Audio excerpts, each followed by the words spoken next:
Seja bem-vindo, seja bem-vinda a mais um episódio do Vendendo Valor e hoje eu tive a alegria de conversar com Ricardo Veirando, sócio de societário M&A do Veirando Advogados. E foi uma conversa muito especial. O Ricardo, além do advogado brilhante, é um amigo muito querido e é um dos melhores seres humanos que eu conheço. A gente queria muito conversar com ele sobre como é que ele mantém essa serenidade, como é que ele mantém essa cultura do escritório ao longo de décadas de existência, essa cultura, puxa, num escritório Big Law, como é que a gente pode ser mais humano, como é que a gente pode transformar as nossas atividades considerando as novas exigências do mercado, das pessoas, qual foi a influência do esporte na vida dele, como é que foi a passagem dele pelos Estados Unidos, enfim, a conversa está incrível. Vem comigo.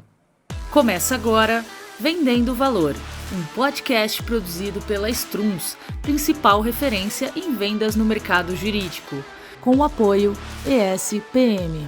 Qual que é o segredo do Ricardo para manter tanta serenidade, trabalhando há tanto tempo assim, num ambiente competitivo, né, numa cadeira importante, assim, como é que você lida com isso, com pressão? Porque eu, assim, a gente já interagiu relativamente bastante e eu nunca te vi. Assim, eu sempre te vi nesse espírito, assim, eu acho impressionante. Eu falei, cara, what's the secret? Da onde vem, assim, né?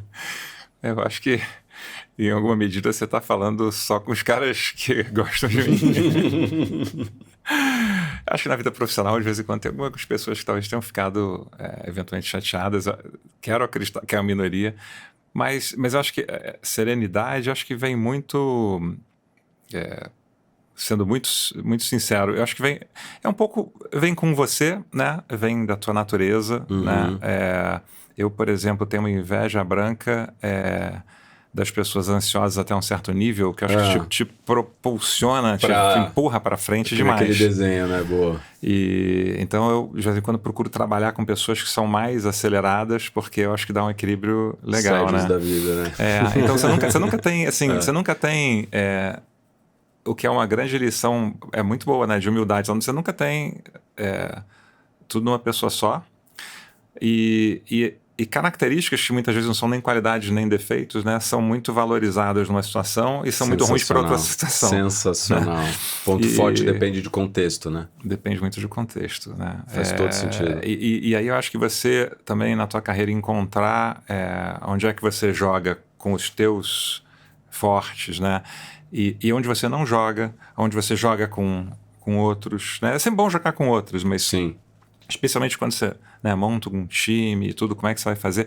E eu acho que assim, e voltando para a serenidade, é claro que às vezes eu tô tenso, né, underneath, assim, e às vezes eu chego em casa, tô muito cansado, tô estressado, então aí quem vai saber mais...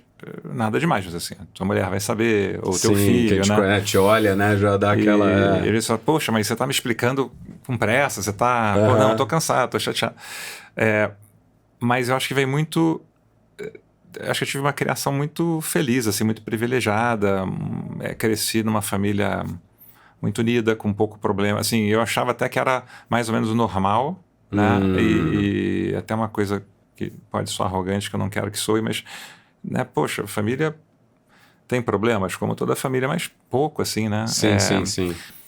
Não teve problema financeiro, e problema financeiro, às vezes, geralmente é pouco dinheiro, às vezes é dinheiro demais, que também atrapalha, né? Então, acho que nem de mais, nem de menos, nenhuma doença grave. Meus pais são casados e felizes até hoje. Adoro meus irmãos, adoro meus cunhados, né? Nem sempre isso é o caso, né? Sim. Meus primos e tal. Você fala, pô, você não teve nenhum grande, né? Então eu tive poucos problemas maiores na vida que até te ajudam, por outro lado, né? A você criar resiliência, a você ter mais empatia quando alguém está com, né, uma situação mais difícil. Curioso você dizer isso. E ao mesmo tempo, eu acho que isso te faz se sentir com uma obrigação de, pô, cara, é uma existência tão boa, né? Você tem a obrigação de ser cortês com os outros, tem a obrigação de ser gentil, tem a obrigação de ajudar, né? E eu acho que, mas talvez seja de jeito, mas você... eu gosto de ajudar e não gosto de brigar. O que, por um lado, é ruim, assim, para eu brigar numa mesa de negociação, quando você precisa realmente, é um esforço.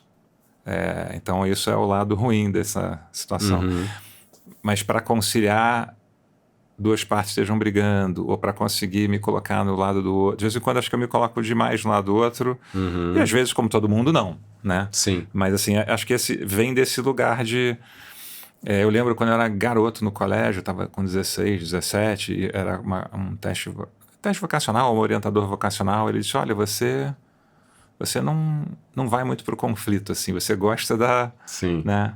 E ao longo da vida você aprende que você tem que, de vez em quando, né, ser, não necessariamente confrontacional, mas você tem que confrontar algumas situações, tem que confrontar as pessoas, às vezes em posições de liderança, né? Que para quando você discorda e você quer mostrar, não, certo é por aqui, o caminho é esse, você precisa ter um pouco mais de firmeza, né?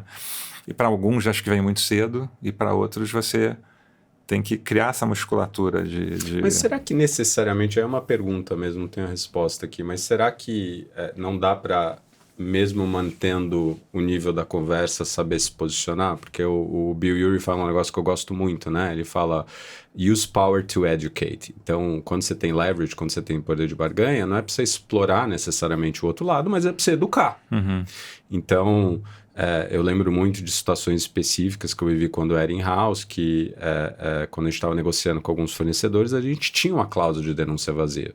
Só que a gente queria fazer um phase-out justo, um phase-out fair. Só que quando o outro lado vinha, e eu sou um pouco parecido com você, eu acho que eu tenho alguns momentos, alguns nervos... Né, meu terapeuta vai te dizer isso, e minha esposa também. Eu tenho alguns nervos que quando pega, aí eu brinco que eu vejo vermelho. Aí eu realmente saio da casinha, assim. Não é o basal, mas eu me enxergo nesse lugar, assim. Mas tirando isso, eu também sou um pouco que nem você, assim. Eu não, assim, e eu acho que eu vim tentando, e via tentativa e erro, e longe de ser perfeito, desenvolver nesse lugar, que eu acho que dá para você com, né, respeito, e é muito louco isso, porque... essa questão do respeito na negociação, da pessoa se sentir ouvida. Não necessariamente eu concordar com você, mas a pessoa se sentir ouvida. Pô, isso é ótimo. Não é importante? Não sei se você concorda. Não, acho que é importantíssimo. E é engraçado, né? Eu acho que quando a pessoa sente que realmente é importante para você, sim, que não é meramente uma técnica, né? Que você quer resolver, você quer ouvir, que você se importa. E mesmo quando você não chega a um denominador comum, ou você não tem uma solução... isso eu notei muito na vida profissional, que da mesma maneira que a gente quer ser ouvido, as pessoas querem ser ouvidas, né? E o que você falou do poder é muito interessante, porque eu acho que qualquer posição de liderança, você está lá muito mais para servir, você deve ser, né, escolhido e não você querer tanto. Quem quer demais alguma posição dessa, geralmente não é o melhor líder, né? Porque se quer muito é porque talvez não entenda o sacrifício necessário, ou quer porque poderá ou não representar mais dinheiro ou mais prestígio, né? E o que você falou de você usar isso para educar, para, vamos dizer, se você acredita que aquele é um caminho melhor, e por que ele é melhor para todo mundo, né? Fazer uma coisa que você quando você falou assim, pô, não vou usar a denúncia vazia, embora eu possa, mas eu vou fazer um phase-out adequado, fair, justo, né? Então acho que buscar essa medida do meio, e eu acho que às vezes, se você está numa posição dessa, você se sente muito visível e, portanto, vulnerável, você não quer mostrar a tua vulnerabilidade, né? Você quer mostrar poder ou força. Não, eu estou sempre, poxa, já que me colocaram nessa posição, eu preciso... E é claro que acho que mostrar um resolve, mostrar, né, que você tem um certo poder de uma assertividade é bom, né? Não dá para ser um cara vacilão, tá titubeando o tempo todo. Mas acho que você se mostrar... eu sei que é meio chavão, mas se mostrar vulnerável, e você, né, se mostrar como um homem que você é, uma mulher, uma pessoa que tem os seus anseios, os seus receios, os seus medos, ou que você já passou por situações tais, geralmente faz com que o time se desarme um pouco e também te veja como uma pessoa e que está disposta a ouvir, que está disposta a acolher, né? E aí, para mim, isso é muito mais fácil, Bruno, do que, por exemplo, fazer um tremendo parecer profundo e tudo mais, né? ouvir o outro, tentar entender. E eu gosto muito de gente. Eu não poderia trabalhar em alguma coisa que não envolvesse gente com frequência, né? Sim. E você fala assim, não, você podia, até no direito, na advocacia, ter um escritório que é de 1 ou 2 pessoas, você se fecha na tua sala e produz. Fica lá. Né? E assim, você me perguntar, pô, você gostaria... Pô, tenho uma inveja de novo branca de alguém que seja capaz de fazer isso, né? Você queria, né, no fundo do teu ego, pô, eu queria poder fazer tudo. Mas não é o que me faria feliz e não é o que eu tenho mais as competências para fazer. Mas estar em volta de pessoas, eu gosto muito. E talvez uma das coisas que sejam mais bacanas à medida que a sua carreira se desenvolve, é você também poder ajudar ver a carreira de outros se desenvolverem e irem muito bem, irem além, né? Eu acho que tem pessoas que talvez derivem menos prazer disso e derivem mais um prazer mais só. Todo mundo deriva prazer de você está indo bem, alguém falou alguma coisa legal para você, né? Claro. Que é ótimo e se for merecida, melhor ainda. Mas você vê que quantas outras pessoas podem, né? Não sei, pessoas que podem ir além também do que você foi, fazerem outras coisas e coisas melhores. Total, né? total. Eu acho que é muito bacana, né? É um exercício assim, sem nenhuma Não, confete. faz todo sentido. Eu acho que a gente tem que estar muito atento, eu acho que em profissões liberais, né? Sim. E talvez algumas outras, mas o engenheiro, o médico, o advogado, a gente muitas vezes se acha muita coisa e se acha muito Deus, se acha muito importante, pô, eu fiz isso, eu fiz aquilo. Ninguém faz nada sozinho, né? Total. Então, de você ter eu acho que você vive melhor sabendo que você é aquela formiga no todo, né? Sempre é, né? Então, se lembrar disso e isso ser até uma coisa que é muito liberadora e não diminuidora da pessoa. Não, e esse olhar né? de curiosidade, né? Esse olhar disso, de reconhecimento das fortalezas do outro, né? Isso para mim é fundamental, assim. Eu acho que, lógico, é uma construção. Eu pelo menos acho que eu fui via muita tentativa e erro e escutando e ouvindo, tentando construir esse quebra-cabeça aí que está em constante movimento também, né? A gente sempre vai construindo, mas eu acho que quando você começa a ir mais pro teu lane, quando você começa a encaixar mais esse negócio, é muito louco, que você entra em flow. Você tá falando, pô, quando eu tô com mais gente eu me sinto melhor. Eu acho que esse equilíbrio, para mim, entre você ir escutando aquele instinto, né? E você ir vendo como você tá se sentindo, ouvindo o teu corpo. Falando, pô, eu me sinto melhor fazendo isso aqui. Putz, será que dá para fazer isso aqui mais? Dá para ter mais isso aqui? Putz, isso aqui não rola para mim. E com certeza tem gente que faz melhor que eu. E a gente, né? A mentalidade de time, né? E a gente como time vai ter uma entrega melhor. Então, putz, de repente eu ter alguém com uma energia diferente da minha. Eu acho que, para mim, isso é se eu tivesse só pessoas iguais a mim, né, na minha volta, eu acho que dificilmente eu teria crescido do jeito que eu cresci, assim. Ainda mais eu, que sou um baita de um bitolado, eu só tenho uma vogal no sobrenome, assim. Eu falo que minha esposa é o yin e yang da minha vida, assim, sabe? Porque ela me ajuda a equilibrar, ela olha pra mim umas horas e fala assim, relaxa os ombrinhos, é a frase dela, assim, relaxa os ombrinhos. Porque, de novo, é ponto forte pra várias coisas, então essa disciplina, essa consistência me levou muito longe em vários lugares, aspectos sobretudo profissionais, né? Eu acho que essa fome que eu tenho de puxa, sempre tem uma coisa melhor. Hoje eu estava de manhã, ainda não fechei, né? A gente só comemora quando fecha, né?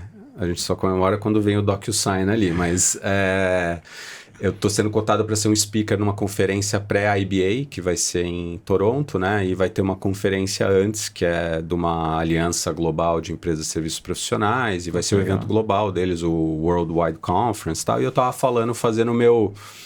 Então, a ideia do call era a gente repassar. Eu tinha feito uma proposta, meio que numa linha de muito focado em expansão dentro da base de clientes, né? Vai ser um workshop. E na linha de super preparar, eu peguei e fiz o deck. Que eu falei, se eles me perguntarem, porque eu fico com essa paranoia, que eu falo, cara, se o cliente vier e falar assim, puxa, o que você imaginou pro negócio? E aí eu ensaiei, aí eu fiz o negócio e tal. E eles me perguntaram, eles falaram, o que você imaginou na dinâmica? Eu falei, eu já preparei, a conferência é só em novembro, né? Que vai ser ali, vai pegar outubro, novembro ali, antes do IBA. Eu falei, não, eu tô com ela meio pronta aqui, assim, pelo menos a primeira versão, se vocês quiserem passar. E aí a gente começou. E aí eu comecei a falar, puxa, o que eu tava enxergando, o que eu tava trazendo, o que eu tava vendo de falha. Isso, assim, me move muito de, puxa, eu tô com essa ideia aqui, será que voa? Eu tô pensando nisso aqui, será que ressoa? Isso pra mim, assim... Só que aí, por outro lado, eu tenho a dificuldade de relaxar os ombrinhos. Então, final de semana, às vezes eu fico inquieto, sabe? Que eu não li alguma coisa, não escutei algum podcast, então eu tô lá, sei lá, lavando louça. Então acho que essa dosagem, e aí pessoas que vão te mostrar modelos diferentes e coisas que deram certo de maneira distintas, eu acho que, né, você fazendo M&A, assim, tá também exposto a diferentes tipos de empresários, empresárias, né, com histórias diferentes, isso também é muito rico, né, você que gosta de gente, né, e te faz até respeitar mais, eu acho, o diferente. Então eu falar, pô, eu lembro que às vezes eu trabalhei em house, né, eu brinco que às vezes você fala, cara, em tese, assim, os caras fizeram um monte de asneira do ponto de vista, jurídico, e as coisas aconteceram, né? E deram certo, sei lá, né? Risco faz parte do negócio, não tô recomendando ninguém fazer asneira, né? Mas acho que tem um pouco de exercício de humildade. Você fala assim, peraí, cara, esse cara aqui construiu o império do jeito dele, ou essa cara aqui, essa pessoa construiu esse império aqui né, eu vendo, tô vindo aqui, né, falar um monte de regra na cabeça desse ser humano, né, eu acho que esse é um ponto importante também, que eu acho que é não só dentro de casa, em relacionamento com os clientes também, você apreciar o raciocínio diferente do engenheiro, de uma engenheira, de um economista, né. Vários caminhos, né. Bruno, como que eu faço para engajar as minhas equipes em torno de networking e prospecção? Pensando nessa dor, pensando nesse desafio dos escritórios de advocacia, a gente lançou um curso chamado Técnicas de Networking e Prospecção para Advogados e Advogadas. E o curso está espetacular. Você pode assistir no seu tempo e tem ferramentas práticas. A gente tem lá funil de vendas, estrutura para gestão de relacionamento, estrutura de jornada de vendas com antes, durante e depois, critérios para qualificação de oportunidades. Então, se você, líder, está enfrentando esses desafios aí no seu escritório, não deixe de conferir struns.com.br. Lá em cima você vai achar a nossa aba de cursos e você vai encontrar esse curso exclusivo da Struns e inédito no mercado jurídico. A gente se vê por lá.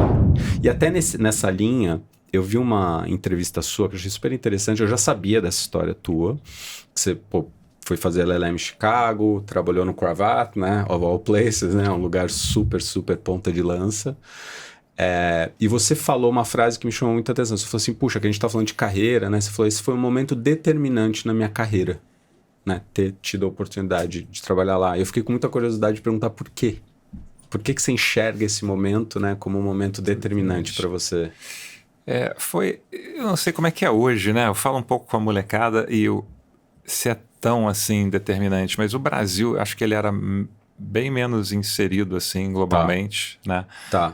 Eu fui para lá, eu tinha 26 anos de idade e tinha feito na minha vida de coisa internacional um pouco de trabalho para um negócio que era o Brazil Fund, que era um fundo que caía num daqueles anexos do Banco Central e tal. E então assim, você pega hoje qualquer, né, moleca ou moleca, pra gente, moleca ou moleca de 20 e tantos anos, esses histórios grandes, eles já fizeram um montão de coisa cross-border, né? Muitas operações, tem muito mais horas de voo, estão muito mais sofisticados. Sim. Então eu era mais ingênuo para a vida e para a vida profissional, né? E aquilo me abriu, assim, várias portas. O escritório que eu trabalhava, que eu adorava, era um escritório que tinha menos contatos internacionais. Então aquilo ali, eu não sabia, nem tinha ouvido falar do Cravat antes, acabou acontecendo, né? Falei com um amigo, de um amigão meu de praia, aquela coisa do Rio, o cara tinha trabalhado lá, também era meio uma coincidência como é que tinha surgido para ele, e aí eu lembro que eu tinha recebido uma bolsa da Fundação Estudar, pedi uma força, né? Mandei um fax naquela época pro Beto Sicupira, que nunca me respondeu, então não sei se ele mandou uma mensagem para os caras ou não. Fui para uma entrevista com o meu chefe lá, que veio a ser meu chefe, e ele disse para mim, como é que eu vou saber que você é um cara que trabalha duro? Porque eles trabalham muito duro, né? E eu não sei se ele tinha tido alguma experiência com algum outro latino, porque ele tinha lá chileno, brasileiro e tal, que não tinha sido muito boa. E eu falei, olha, eu fui nadador, né? Treinava 9 vezes por semana. Teve uma época que eu treinava. Eu caía Eu não na sabia água. dessa história. Eu nadei, competia e É tal, mesmo? né? Dos 8 até os 20. Pô, foi um tempasso. É, Não sabia disso por onde? A carreira assim mais velho pelo Flamengo. Eu Que sou legal. fluminense. Que fique gravado. Sou fluminense. Que fique Futebol, sou registrado fluminense. aqui. É. Mas eu tive um treinador no Flamengo, fazendo essa digressão, que é meu amigo até hoje. Assim, quando a gente fala assim, sempre tem um mestre que você se refere, né? Aham. Talvez, mesmo contando escola, faculdade, mestrado, talvez o cara que foi mais meu mestre, que mais me influenciou na minha adolescência, que foi meu técnico até os 19 anos, foi esse cara que é o Alberto Clark, que depois foi técnico da seleção e é professor universitário. Hoje ele se divide entre Orlando e São Paulo, mas ele tem um conhecimento técnico de natação vastíssimo, incrível, e uma maneira de lidar com seus atletas e hoje em dia com seus clientes, que ele manda treinos e tal. É um cara espetacular. E aí eu disse para ele, olha, David, você não tem Mas como... espera aí que agora eu quero dar um double click nisso aí, porque eu achei sensacional. Eu não posso largar essa. Eu vou anotar aqui pra gente voltar nessa história do cravado. Mas por que ele era diferente, o teu treinador? Cara, ele era de uma dedicação com a gente e ele dava aquelas broncas, ele te apoiava, ele ouvia, ele não tinha muita paciência para aqueles pais que ficavam assistindo o treino, se metendo, mas pais que eram mais normais, que mantinham uma certa distância, ele queria saber, ele ouvia, e ele era solteiro naquela época ainda, ele de vez em quando fazia umas bagunças na casa dele, fez uma vez, aí ele teve um restaurante, aí a gente foi, aí ele falou, hoje... E o cara também. Não era cheio da nota, não, eu vou fazer, hoje restaurante, todo mundo vai, é por minha conta, né? E ele é um cara casado há anos, super responsável, mas ele era assim, todo empolgado, meio playboyzão naquela época. Tinha um Miura, né? Um Miura era um carro, me dava carona para casa. Enfim, e eu era um nadador bem mediano. Tá. E ele se dedicou igual aos caras que fizeram college nos Estados Unidos, que foram da seleção brasileira, que foram para as Olimpíadas. Igual. Entendi. O cara queria pegar os caras que tinham potencial, assim, pegar o teu potencial. Se você era dedicado, ia ao máximo, né? E eu lembro que de vez em quando em algumas provas eu ia assim, acho que era só uma reação do meu corpo, eu não acho que eu ia mais no meu limite que outros, mas eu nadava a prova de fundo, quando eu acabava os 1.500, às vezes eu vomitava. E aí ele adorava aquilo ali. Ele falou, tá vendo? Esse cara aqui tá vomitando, tá dando tudo, não sei o quê. Então ele era esse né, treinador, mas ele era um cara ao mesmo tempo que estudava muito fisiologia do esporte, até hoje, super, né? Tanto a técnica de nado, quanto tudo que tem por trás. Então você vê um cara dedicado desse, empolgado, com métodos novos de treinamento, né? Eu acho que assim, é alguém que se importava e como a natação é um esporte que você fundamentalmente, você compete com os outros, mas você compete muito contra você, todo esporte de tempo, né? É muito fácil de se mensurar, né? Total. E o feedback é imediato, né? Acho e assim, eu via que na vida acadêmica você estudava, raras as vezes você não ia bem, você estudou, você ia bem, né? Você ia bem dentro do teu potencial, eventualmente você estudou, você ia bem. E eu acho que o esporte, você muitas vezes está muito preparado. Você fala, cara, eu tô voando aqui nos treinos, eu nunca tive tão bem. E no dia da competição, você não amarelou, você não comeu nada diferente, mas não é o teu dia. Na natação, acho que isso acontece bastante. E dentro de uma variação que não é enorme, né? Mas assim, ali, qualquer segundo numa prova de 1.500, às vezes décimos de segundo, às vezes né, decide tanta prova nos centésimos. Então, você quer fazer o teu melhor tempo e a gente polia, depois treinava um bom pedaço das férias, né? As férias de verão eram... Porque o campeonato o brasileiro adulto era no meio das férias de verão. Então, você ficava treinando, enquanto teus amigos estavam na farra, você caia na água de manhã, caia na água de tarde, e de vez em quando dava uma volta na lagoa e fazia musculação. Então, acho que isso deu... Primeiro que o esporte te tira de pensar qualquer bobagem, né? Eu viajei menos com meus amigos da escola, né? E tudo, mas não deixei de namorar, não deixei de... E esses amigos da natação são amigos até hoje, como são os da escola, né? Estão por aí nos mais diversos lugares. Alguns hoje nadam competição master fazem travessias e tal, e a gente segue em contato. Então é uma coisa assim muito, muito saudável e que Pô, dá uma disciplina, né? A gente acordava 4h30 da manhã para cair na Total. água às 5. Saía da água às 6h10, estava no colégio às 7. E aí a minha mãe acordava e levava a gente. Era pertinho o clube, mas não dava para ir a pé, que você era assaltado, né? Aí eu tinha muita chance. E aí deixava a gente lá, voltava, dormia meia hora e pegava a gente de novo. E aí levava para o colégio. Então minha mãe foi assim, né, nessa parte também. fundamental. Que eu fico pensando, já pensou se tivesse acordar 4h30 hoje Não, para levar meus filhos? pelo amor de Deus, né? Pelo amor de Deus. Então assim, um amor. E no final de Porrada. semana, a natação tem competição quase todo final de semana. Então o final de semana já acabou. Pelo Rio de Janeiro. É. Então assim, de vez em quando era no Botafogo, no Guanabara, mas tinha no Canto do Rio, que você vai para Niterói, tinha no Tijuca, tinha na Barreira do Vasco, tinha no Fluminense, né? Era, no Júlio Lamari, que é o Maracanã. Então você conhece o Rio de Janeiro. E foi uma experiência ótima. Então acho que deu assim.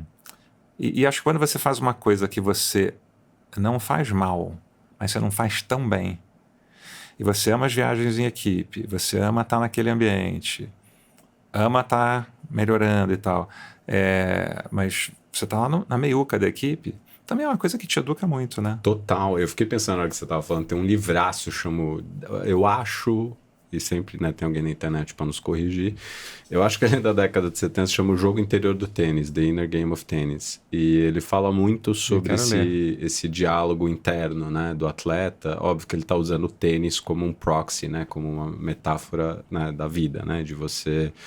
Ele brinca e fala assim, quando uma tenista erra uma bola, você vê ele ou ela gritando, falando alto, tá falando com quem, né? Falando com ela mesma, né? Então, eu acho que essa do que você tá falando, pô, tá tudo alinhado, né? Treinando bem, voando, e aí chega na hora e eu performo muito aquém, né? Tem a frase, eu joguei bola há muito tempo da minha vida, né? Até descobri que eu me machuco mais jogando futebol do que na arte marcial, aí parei de jogar, né? A gente brincava, a gente tinha a frase, né? O leão de treino. Tinha gente que era leão de treino. Na hora que chegava ali no jogo, não conseguia performar. Então você vê que não era falta de skill, não era falta de capacidade, era realmente a cabeça. E eu acho que uma coisa que para mim, disso tudo que você está falando também, eu acho que conecta muito com o profissional para mim, é a questão do foco. Né? Eu tô em arte marcial desde 98, no taekwondo eu tô há 15 anos. Caramba. Nesse, né? Já fiz um monte de coisa. Mas o que eu acho muito legal é que quando a pessoa vê uma luta de 2 minutos, fala, cara, 2 minutos. É um round de 2, 3 minutos. Só que são 3 minutos, assim, que se você não tiver com o teu foco 100% ali, vão arrancar tua cabeça. Então, eu acho que esse negócio, que falta hoje. Eu abri um treinamento online ontem, eu brinquei e falei, cara, pessoal, agora é o momento professor/pai. Né? Um treinamento de 2 horas... Eu sei que não é fácil, né, ficar aqui conectado 2 horas. Vou fazer o meu possível para entregar aqui para vocês energia e tal. Você já me conhece. Eu ainda faço... Eu comprei um standing desk. Sabe aquelas que você regula? Regula. Aí eu peguei um microfone de podcaster mesmo, assim, e fone wireless. Então eu faço em pé, com passador. Aquele negócio, é um circo. Mas brincadeira, né? Mas tem que trazer energia, porque no online é difícil. Eu falei assim, galera... Eu lembro vocês... pulando do palco pra plateia. Eu entrei correndo. Até, você me lembrou, e foi lá... Putz, cara, você me lembrou agora, vale essa digressão também. Tá vendo como eu anoto as coisas pra não esquecer. Mas eu não sei se você lembra, mas você pediu pra gente ficar no palco. Então, na época eu fiz junto com o meu antigo sócio queridíssimo, Zé. Foi no retreat de vocês lá em Campinas, 2018, se não me engano. E você fez um discurso super legal depois da palestra. Mas o seu pai... Eu não sei se você lembra disso, é que me marcou muito. Ele pediu o microfone, eu lembro que ele tava... Vocês vieram... eu tenho até hoje. É um livro que vocês deram pra gente, super legal, o Ciclo, né? Super legal do esporte até, coincidência. Tirar uma foto, vou te mandar. E aí teu pai veio, assim, eu lembro de olhando ele levantando, que vocês estavam sentados bem na frente, assim. Aí ele veio andando assim, ele deu a volta, ele falou assim, olha, eu faço isso há muito tempo, né? Pô, bastante tempo... advogando, e hoje eu aprendi que eu preciso reaprender a vender. Porra, vindo dele, né? Pessoa que conquistou tudo, assim, eu fiquei olhando, e aí porque eu lembrei, eu conectei a hora que você estava falando da abertura. Né? Eu senti isso, lógico, não convivi tanto com ele, mais com você, mas assim, eu falei, cara, olha que legal, né? Assim, tantos anos de estrada, podia estar super fechado no... Né? na mentalidade, mas ali naquele momento, enfim. Mas eu acho, só para concluir o loop aqui nosso, eu acho que quando você aprende a conviver com isso, você aprende a importância desse discurso interno, você aprende a importância do foco. Puxa, você está numa reunião com um cliente, esse foi o puxão de orelha que eu dei na galera. Eu falei, galera, não dá para ficar trabalhando enquanto você está conversando com o cliente. Esteja lá. Esteja lá, esteja presente. Eu acho que tudo que você consegue fazer para te trazer isso, para te trazer esse foco, resiliência, cara, é isso. Tem vezes que os astros vão estar todos alinhados para você fechar ali aquele projeto, aquele cliente, e você não fecha. É mesmo, né? Você sabe que isso que você falou, quando você está assim, essa tranquilidade, essa serenidade e a não ansiedade, nessa hora ela ajuda. Muito. Porque assim, eu noto que às vezes eu entrei numa reunião, eu não tenho dificuldade, quase sempre, de realmente estar na reunião. E às vezes eu aí estendo, não sei o quê, que aí já é o lado ruim, né? E quando acaba, eu falo, puta, eu lembro de tudo que eu tinha para fazer e que eu tô ferrado. Mas durante, eu não tenho aquela coisa você tá ali, dentro né? da cabeça, avisando, cara. E aí também não tem o meio termo, que era bom, né? De repente uma chegar, dosadinha. depois de uma hora, falar, pô, agora, ou você chega, olha, eu tenho um hard stop tal hora e tudo, Claro, e você ser aquele cara super organizado com o teu tempo. Que eu sou o contrário.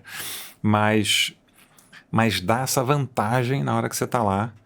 E depois, se você tiver o saco, a paciência, aí você trabalha até a hora que for para entregar o que precisar. Mas é uma luta interna até hoje. Eu procuro. Falo, putz, não, preciso me lembrar, preciso não esquecer completamente que a vida não é só essa reunião. Sim, né? sim. Aquele meio termo, mas você está presente, né? Isso geralmente, é raro eu estar com tanta coisa na cabeça que eu estou pensando em outras coisas, ou vou pegar meu celular, ou vou... Né? Agora, voltando na natação, os prazeres, se você acordar 4h30 era horrível. Naquela hora, de vez em quando, era frio, mesmo no Rio, não tinha aquecimento na piscina, né? Não era o Pinheiros, não era o Paulistano, era o Flamengo, né? Do pós-crise do petróleo. Isso era a década de, sei lá, 20 anos, ou quando eu parei de nadar, era 89. Sim. Né? Então, década de 80. Mas você está batendo perna, por exemplo, né? Tá na pranchinha ali e o sol está nascendo, e aí você já está com aquela adrenalina, né? Então, mais do que você, tem um esporte competitivo, tinham essas pequenas recompensas, né? Que eram maravilhosas. E são amigos que você faz na trincheira, que são amigos até hoje, né? E aí, quando você perguntou, mas o que você fez lá, né? Eu falei para o David, David, como é que eu posso te provar, né? Eu sou um cara que trabalha duro, gosto do que eu faço.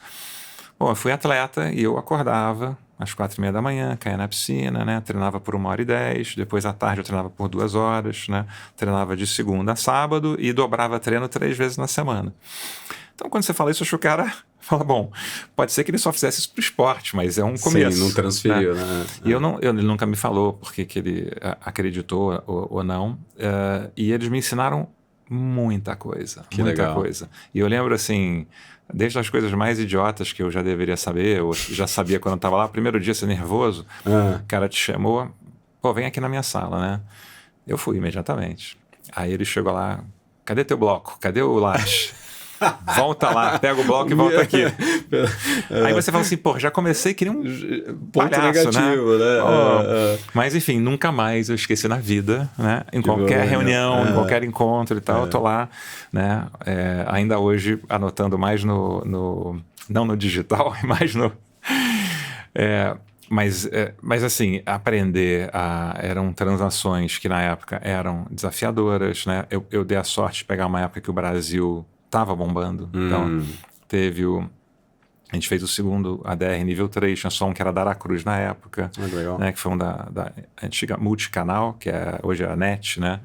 A gente fez o primeiro high yield bond brasileiro.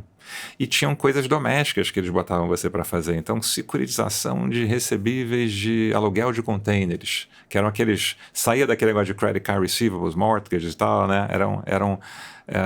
Eram securitizações fora do cookie cutter, do normal. Sim. E tinha um grupo de derivativos do Morgan Stanley, que esse sócio trabalhava muito, um grupo do Citi. Então, eu passei 2 anos que foram formadores. E ganhando não digo as 10 mil, mas ganhando não sei quantas mil horas de voo. Sim. Você trabalhava que nem um maluco, né? Mas também fiz amigos para a vida, que são meus amigos até hoje. O sócio que eu trabalhei se aposentou agora, é meu amigo. Foi morar em Londres e ele primeiro não queria e adorou e começou a gostar de futebol, que o filho dele jogava, né? Americano, mas começou a gostar de futebol. E aí ele arrumou season tickets do Arsenal. Então quando eu tava lá, ele falava assim, pô, tem um jogo do Arsenal, você quer ir? Eu, claro, eu quero ir. Sensacional. Mas um dos caras inteligentes que eu encontrei na vida, muito bom. E aí fiz mais 2, era um grupo bem pequenininho, mas fiz 2 ou 3 amigos, né? Um acabou indo pro Linklaters em Londres, se aposentou agora, porque era um pouco mais velho. Eles se aposentam cedo também, né? São mais velhos do que eu, mas e um outro que tá ainda na ativa. Não, na verdade, cara, os 3 se aposentaram. Você vê como... E o mais velho deles tem 63 anos de idade. Novo, né? Todos aposentados. Eu fiz uma amizade enorme. Eu comecei no meu primeiro dia. Começamos eu e Fernando Meira, do Pinheiro Neto, juntos. Ah, que legal. Meira, que eu sou padrinho de casamento hoje em dia. E ele é demais. E eu cheguei lá, ombrinho, todo certinho. E ele... A gente tinha um treinamento no primeiro dia, né? Tá. Aí ele olhou pra mim e falou assim... Ele sabia que ia começar um carioca, se vê que era eu não sabia que ia ter um outro cara, muito menos brasileiro. Aí a gente foi pra treinar, ele falou, tá com paletó por quê? A gente paletó e gravata, né? Ele já deixou o paletó lá, né? Ele, tá com paletó por quê? Agora esse escritório é nosso, a gente vai trabalhar aqui. Parece que eu que sou o carioca, não sei o quê. Rosquinhas frescas, vamos lá. Aí já começou, eu falei, cara, ou eu vou odiar esse cara, ou vai ficar muito meu amigo. Legal, né? É meu amigaço até hoje. Me apresentou 1000 amigos fora e dentro do Pinheiro Neto, quer dizer, foi um cara que, na minha vinda para São Paulo do Rio, foi fundamental para, vamos dizer, em termos de ambiente, de conhecer gente e tudo. E é um amigão até hoje, adoro ele, Fernanda e tal. A família dele, todos meninos, são uns queridos, eles têm 3 filhos. Então o Cravath me deu muita coisa, porque me deu esses amigos, né? Eu trabalhava muito com esse sócio, um senior associate, que ensinou muita coisa pro Fernando e para mim. A gente não fazia deal juntos, mas a gente era muito amigo. Eles tinham um volume suficiente para botar. E um cara que chama Mark Hagman, que era um terceiro anista, quarto anista ali, e que me adotou. E era um cara... Eu tinha 20 e poucos anos, 26. Ele tinha 38, 40. Ele tinha feito a Marinha antes, ele voava helicópteros na Marinha. Aqueles caras que fazem esse negócio. Aí a Marinha paga o Law School, aí fez Law School em Harvard e foi... E ele era aquele milicão por excelência, falava pouco, hiperdisciplina, hiperfoco e tal, mas era um cara totalmente dependable. Você podia contar com ele para tudo. E foi de uma paciência com alguém que não minutava rápido, não minutava bem, né? Não tinha experiência. Então, eu acho que aprendi um pouco a ser, vamos dizer, um advogado assim, mais brasileiro, mas mais, né, próximo do estilo gringo. Aprendi que o conhecimento técnico é fundamental, mas o acabamento do documento, a paranoia de não pode ter um typo, percepção é realidade, né? Formatação, tudo. E tinha o negócio dos codes de revisar. Os codes de revisar. Né? Que aí você fica falando o língua deles, né? E os caras te respeitam mais também por causa disso, né? Eu falei, gente, a primeira vez que eu vi aquilo, eu falei, não tô entendendo nada desse negócio aqui. Eu preciso de um glossário.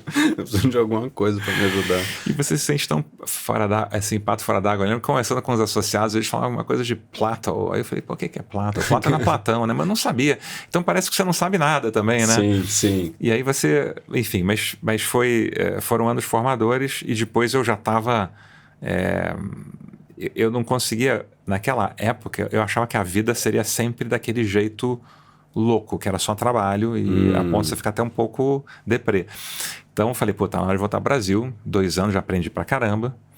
E aí voltei para São Paulo, né? Saí do Rio e voltei para São Paulo. Mas esse foi o papel, assim, desse escritório na minha vida, né? Porque eu falo, pô... E outra que você mencionava, não era o único, longe de ser...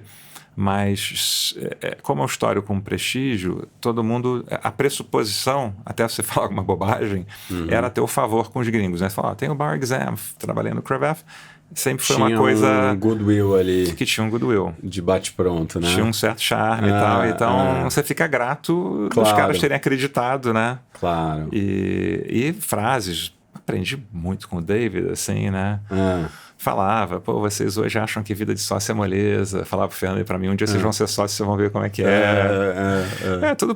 Tudo se provou verdadeiro. Verdade, né? Verdade, né? Mas, e aí, né, passando um pouquinho esse filme, e eu acho super interessante você trazer isso, eu tive a oportunidade de trabalhar na Alemanha, na Volkswagen lá, no departamento jurídico, e também para mim foi muito curioso, assim, que eu olhava e falava assim, puxa, empresa, né? Eu nunca tinha trabalhado em empresa até então, sempre tinha estagiado em escritório. E aí eu vendi um plano pro meu pai, que era um meio plano, porque eu tranquei a faculdade no último ano, tranco o 5º ano. E aí falei, pai, eu vou morar na Alemanha, porque eu fiz colégio alemão, né? Acho que pena, você já falava alemão já? Cara, falava, assim, fiz colégio desde o pré, colégio alemão Humboldt aqui em São Paulo. Mas, puxa, até aí trabalhar, não era do currículo alemão, então era do currículo brasileiro, mas sim, convivi, sabia, obviamente, carregar uma conversa, mas trabalhar eram outros 500, né? E no começo, na verdade, era o ano da Copa, era 2006, né? Então eu vendi um plano que eu ia tirar minha cidadania italiana, eu ia fazer um curso para dar uma reforçada no alemão, que na verdade, coincidentemente, era junto com a Copa. Boa!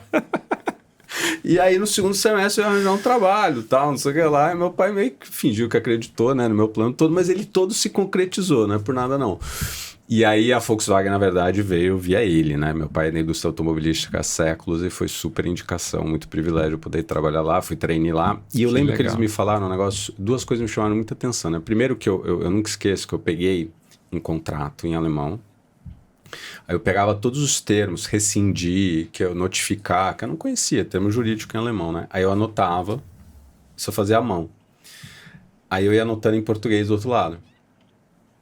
Aí eu todo dia pegava uma folha de papel e aí eu punha para eu ler a palavra em alemão e sacar o que era e fazer o contrário, em português, do português para o alemão. E eu tava nessa, tal, e fiquei 1 mês fazendo isso. Todo dia adicionava uma palavra nova que eu não conhecia, eu via em reunião e tal.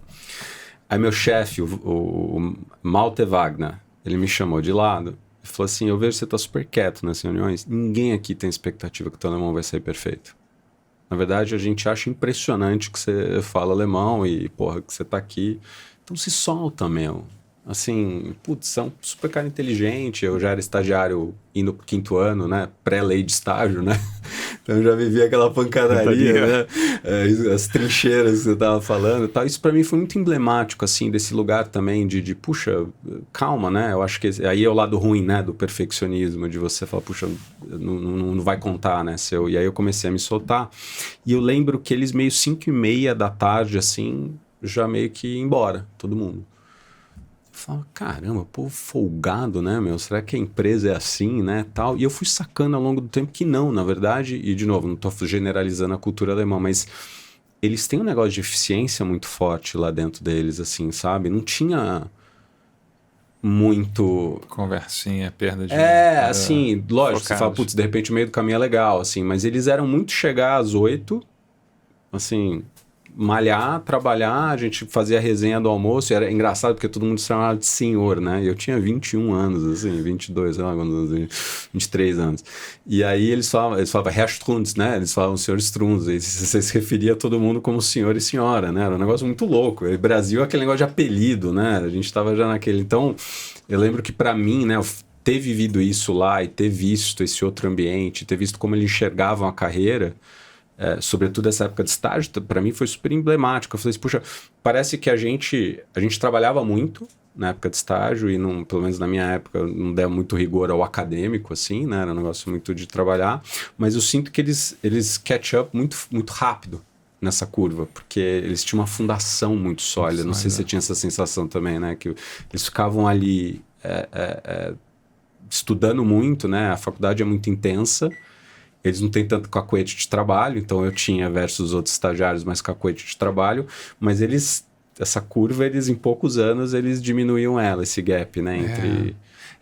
Cara, eu não sei como é que esses caras faziam, a minha impressão, claro que não é isso, né, mas a minha impressão é que, eu falei, cara, não sei se é quem se dirige para essa carreira, eu falei, será que americano já nasce sabendo muita coisa de business, assim? Porque eu falo, eu não conheço nada disso. E não conheço muita gente, ou quase ninguém brasileiro, né, da minha geração na época, e esses caras saíram do law school outro dia, né? E tem uma, né? Então acho que eles pegavam realmente muito rápido, né? Primeiro ano era um ano de uma aceleração incrível. Sim. Segundo ano o cara já estava bem. A firma tinha uma tradição de jogar as pessoas, né, numa certa fogueira para se virarem mesmo. Mas eu tenho uma sensação que, não sei se é uma coisa cultural deles serem tão dedicados que, ou se entre o college e o law school, embora eles não tenham experiência do trabalho, quer dizer, alguns trabalharam um pouco ou até muito entre uma coisa e outra, né? Mas muitos vão direto. E deles estarem, leitura, estudo, do cara conhecer todo aquele lingo de business e também como é que as coisas se concatenam ali, né? Conversam, né? Como se conversam.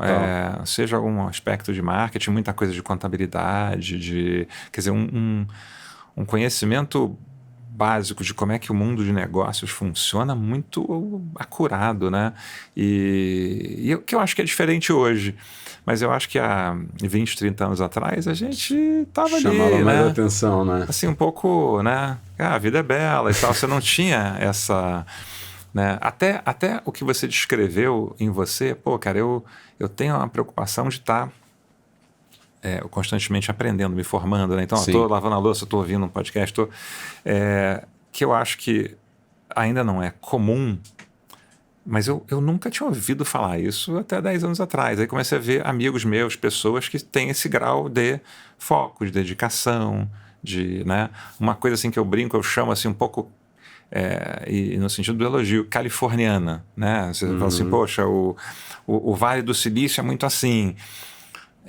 treinamento, uma coisa intencional, né? E como você falou, com um equilíbrio, claro.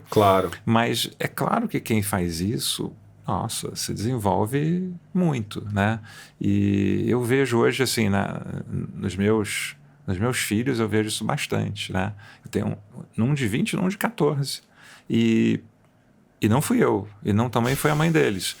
Eu acho que, assim, um pouco de exemplo eles têm, mas eu acho que é mais, talvez, estavam na escola, o mais velho já saiu também, mas o menor ainda está na escola americana. Eu acho que um pouco dessa formação americana que te incentiva um pouco nessa direção e que foi uma das razões pelas quais a gente colocou-os na escola americana. A gente até tentou colocar no Santa Cruz na época, era uma época em que você, para entrar assim de pequenininho, tinha que ter sido filho de ex-aluno, era muito difícil tem um negócio do entrar sorteio se não lá, fosse isso, né? E aí encontrou a nossa, foi uma escola, você vê o mais velho se formando em produção musical, o outro em economia e ciência política, e a escola foi maravilhosa para os dois. Que legal. Que são personalidades completamente diferentes, né? Que legal. Então, conseguiu atender, né? Mas esse ponto que você está trazendo, eu vejo muito, e é um processo para ir longe de eu estar perfeito, assim, que eu sinto que isso faz parte do meu trabalho, né? Assim, e é um negócio que é gostoso, eu gosto de fazer, né? De reservar tempo, a hora que eu desmistifiquei a questão do tempo de duração, o que eu estou querendo dizer com isso? Puxa, trabalhei o dia inteiro, tô cansado, dei treinamento, dananã. Antes de eu, ligar um seriado, fazer alguma coisa, eu falei, cara, eu vou ler 30 minutos. Eu vou ler 30 minutos. 30 minutos é tranquilo. Pego lá, eu leio, eu sempre faço a mesma coisa, né? Que é um acrônimo. Acho que até já mencionei nessa temporada aqui. Não foi eu que inventei, eu tô tentando lembrar de onde que eu tirei, assim. Eu sempre dou crédito pra todo mundo. Eu só tropicalizei, que eu chamo de lar, né? Porque eu sempre leio em casa, é o jeito que eu faço pra lembrar, que é ler, anotar, relacionar. Que eu leio, aí eu vou grifando, seja no Kindle, ou seja no... Isso no Kindle é mais fácil, confesso, mas ou no livro físico eu vou fazendo as orelhinhas de coelho, sabe? Vou dobrando, porque meu filho mais velho fica louco. Você tá estragando o livro? Eu falei, porra, eu tô estudando o livro. Fica louco comigo. Aí eu fico fazendo as orelhinhas de coelho, grifando e tal. Aí passa um tempo, eu pego as minhas anotações e as minhas percepções daquilo que eu achei valioso da leitura, então eu volto pros grifos. E aí eu olho as conexões que eu fiz, então às vezes eu menciono alguma coisinha que vai me lembrar aquele negócio. E o relacionar é botar em prática, seja testando aquilo com alguém, né? Coitada da minha esposa. Então, tô sempre ali falando, eu li isso aqui, o que você acha e tal. Ou testando em sala de aula mesmo. Eu falo assim, galera, porra, tem um conceito lá dentro desse livro que, pô, tava pensando nisso, conectando com isso. Então, isso para mim Só que se eu não reservo ou não olho para esse tempo, eu brinco que é a cultura do eu mereço. E você merece mesmo, você merece descansar, você merece... Só que tem que tomar um cuidado pro eu mereço não transbordar para várias coisas, sabe?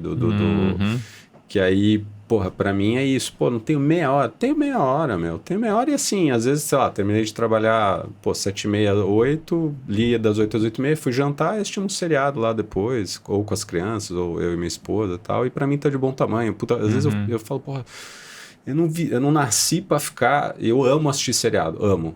Mas tem vezes que me incomoda ficar lá tanto tempo dedicado a isso. Aí vem a inquietude, sabe? Aí vem o balanço, assim. Mas eu acho que se você não reserva tempo, isso serve para tudo.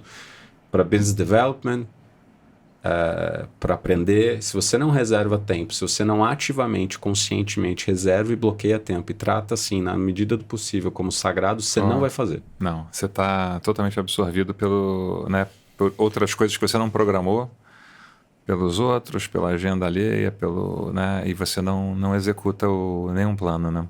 Nenhum. O Mike Tyson tem a frase famosa, né? Todo mundo tem um plano até levar o primeiro soco na cara, né? Então eu brinco que a galera sai do treinamento empolgadaça, assim, né? Movendo montanhas. Eu falo, gente, motivação, empolgação e estratégia de curto prazo. Você é tão bom quanto a tua consistência, assim. O que vai ser premiado no tempo é consistência. Assim, se você tem uma visão de long run, falando, porra, aí vem a paciência que você falou. Se você tem uma visão e eu sei que causa ansiedade, eu sei que o mercado está passando por, né, profundas transformações, estamos todos atentos e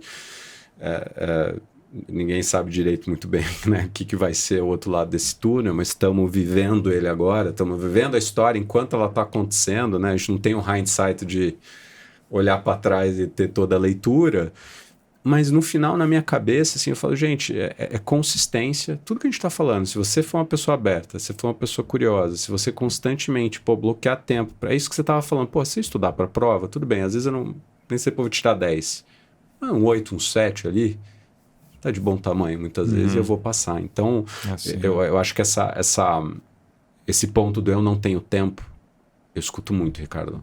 Assim, eu não tenho tempo para fazer prospecção em network. Aí você vai falar assim, puxa, tem um pouco de culpa do modelo? Tem.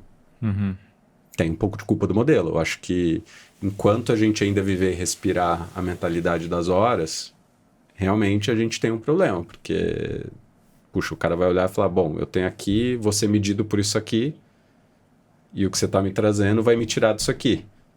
Então, o que eu vou privilegiar? Vou privilegiar aqui, sentar a bunda e executar, né? Aliás, qual que é a tua visão em relação a isso? Esse é um tema bom. Eu acho que, primeiro, né, a gente fala que a gente não tem tempo sempre e raras vezes isso é verdade, né, absoluta. Então, eu lembro também, acho que no mesmo seminário, estava lá o Karnal que falou, olha, eu acordo às 5h30 da manhã para ler. Né? E o meu tempo de leitura é de 5h30 às 6h30 da manhã. Eu durmo cedo também. Então, acho que você tem que ver o que você escolhe fazer, né? E achar, às vezes, onde você gasta muito tempo e não percebe. Total. Né? É o que você falou. Às vezes, olha, vi um sitcom qualquer no final do dia, um seriado que demorou meia hora, 40 minutos, 50 minutos.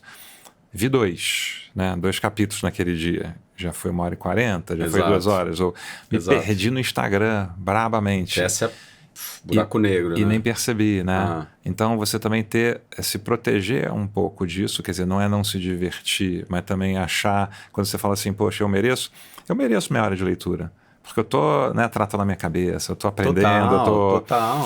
E aí eu crio o hábito. E essa coisa de, se todo dia eu li meia hora, ou se não deu para ler meia hora, eu li 20 minutos. Sim. E não estou dizendo que eu faça necessariamente, mas no final do ano você leu pra caramba.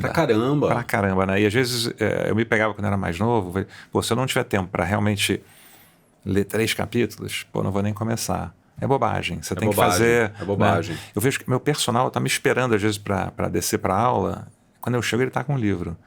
Ele leu 5 minutos, mas ele vai lendo aquele livro. Ele tá lendo e tal. E ele fala, consistency beats intensity. Então Total, você pode hoje fazer uma boa. malhação incrível. Adoro rimas. O problema é você fazer o teu treino e você treinar sempre um pouquinho, sempre, né? Aí quando a gente transporta isso para a discussão que você coloca, para a gente no escritório, é um dilema eterno. Você vai perguntar para sócios diferentes, as opiniões vão ser um pouco diferentes. Sim. Ainda acho que a gente, como muitos dos nossos concorrentes, amigos, a gente ainda está focado demais na hora.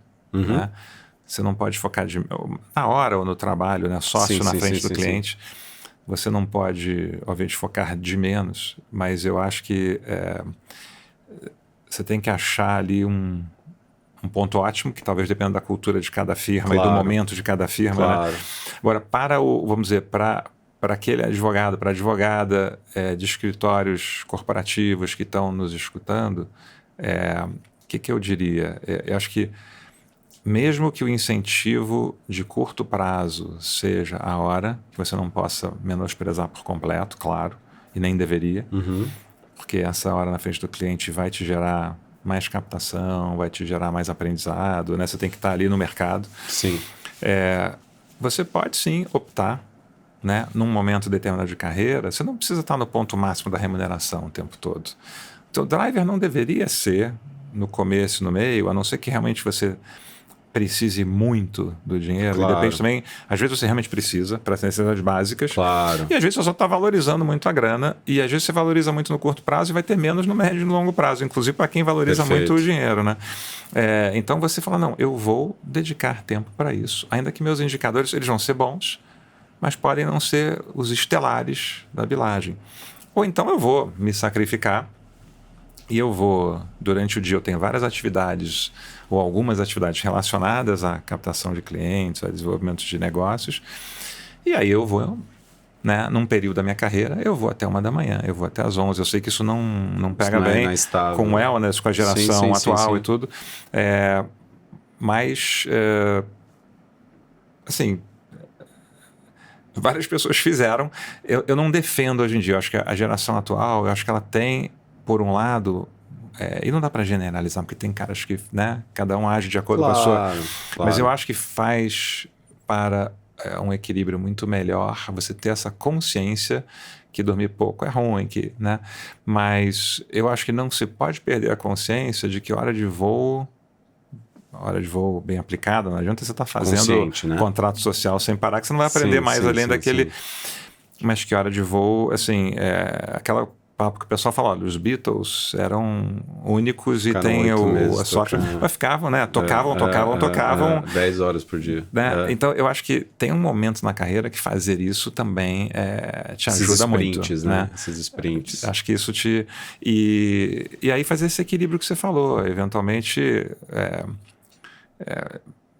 gente, não vamos jogar só com o regulamento debaixo do braço, mas também vamos levar em conta o regulamento, que você também, claro, você quer encontrar, você quer se destacar, você quer encontrar uma certa métrica. Isso falando assim, por exemplo, eu estou lá, poxa, eu ainda não tenho um poder de influência nas regras do meu escritório, né? Eu já consigo falar, eventualmente, eu influencio um pouco, mas não sou eu que vou mudar. Sim.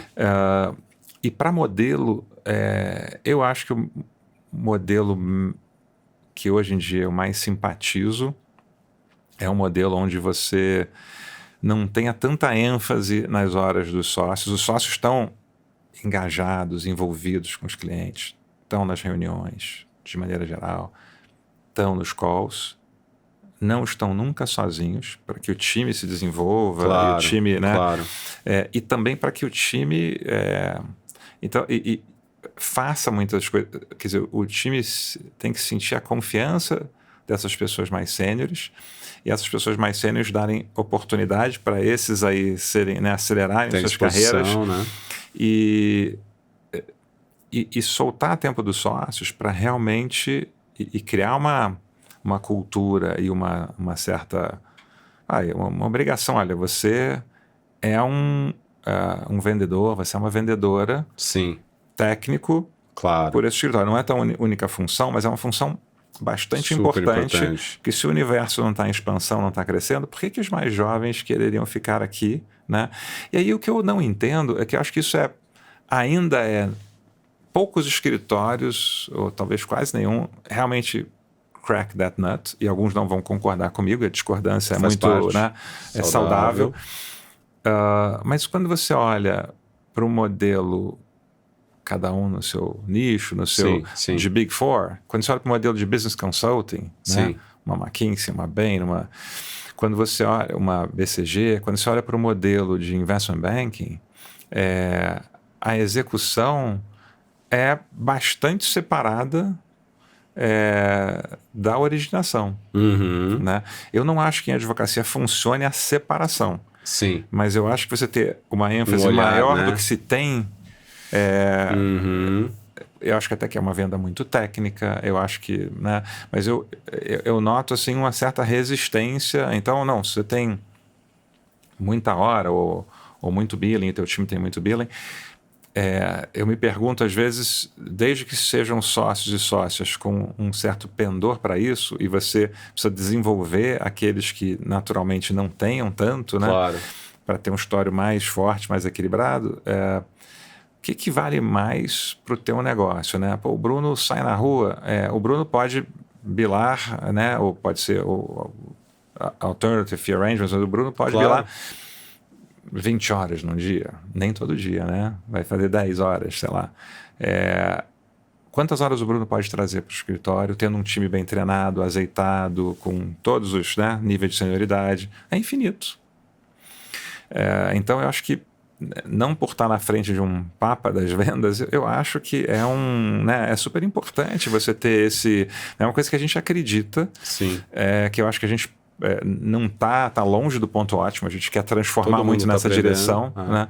Mas que já era né, a posição onde você tem um time pequeno, super ocupado e está sempre ocupado, mas é sempre esse time pequeno que não cresce mais, que não se expande, né? Então acho que histórias que cresceram muito nos últimos tempos, provavelmente eles conseguiram, vamos dizer, crack that nut muito melhor do que outros. E eu acho que está todo mundo aprendendo. Eu acho que a capacidade de se transformar e fazer as perguntas difíceis e saber a obviedade, né? Eu digo que os clichês estão aí para nos ensinar alguma coisa, né? No que nos levou até aqui, não necessariamente vai ser suficiente olhando para frente. Eu acho que toda essa discussão, para mim, é super saudável, e longe de mim ter aqui o hack mágico, a pílula mágica aqui de como resolver isso e tudo. Mas eu acho que se a gente começa a olhar esse ecossistema, se a gente começa a pensar em correlações, então você fala o seguinte, puxa, o quanto que você está sendo premiado ou não pelo impacto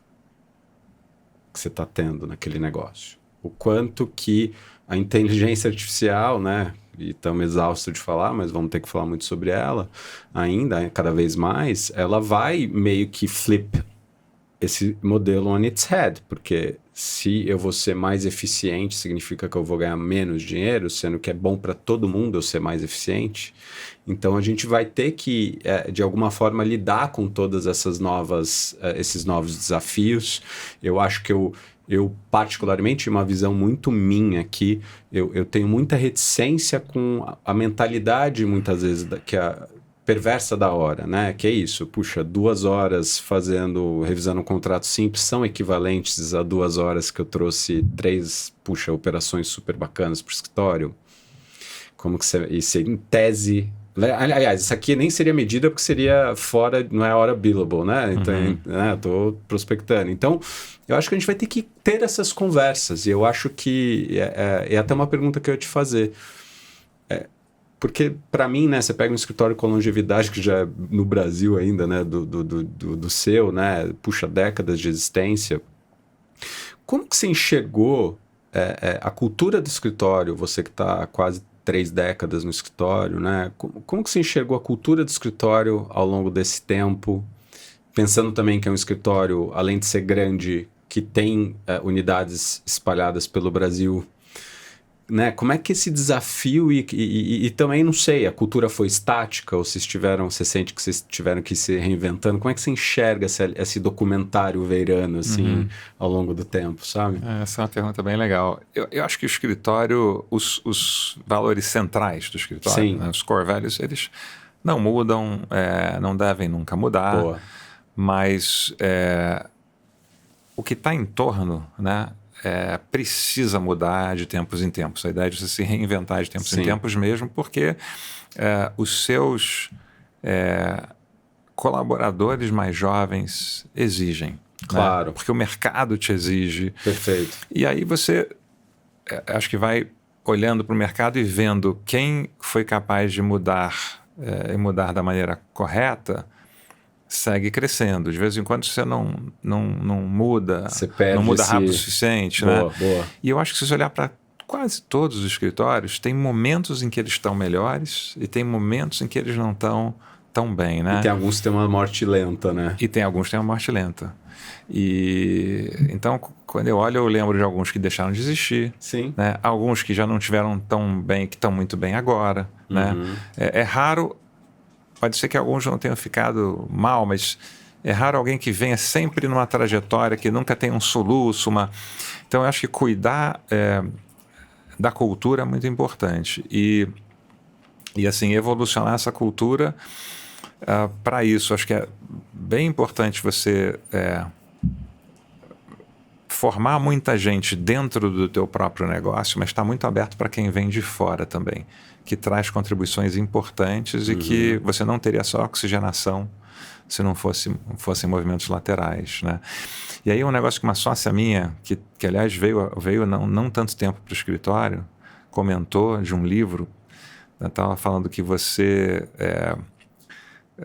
um bom líder e bons empresários e empresárias cuidam das pessoas, dos produtos que a empresa tem, né, produz, e do lucro. Necessariamente nessa ordem e com uma ênfase muito grande nas pessoas. Que se as pessoas não estiverem bem, não estiverem cuidadas, você não tem nenhuma chance de ter sucesso de verdade. Né?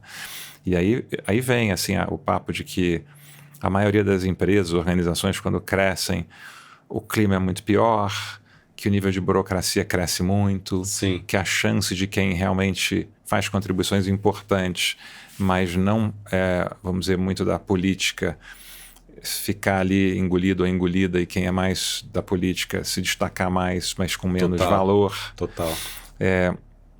Então, acho que isso é mais fácil de falar como conceito, mais difícil de verificar, mas é uma coisa que você tem que estar muito atento. Né?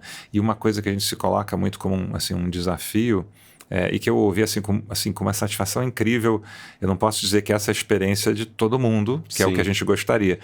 Mas a gente estava fazendo um debriefing com até uma advogada que estava saindo do escritório, porque tinha tido uma oportunidade muito boa, e conversando com ela.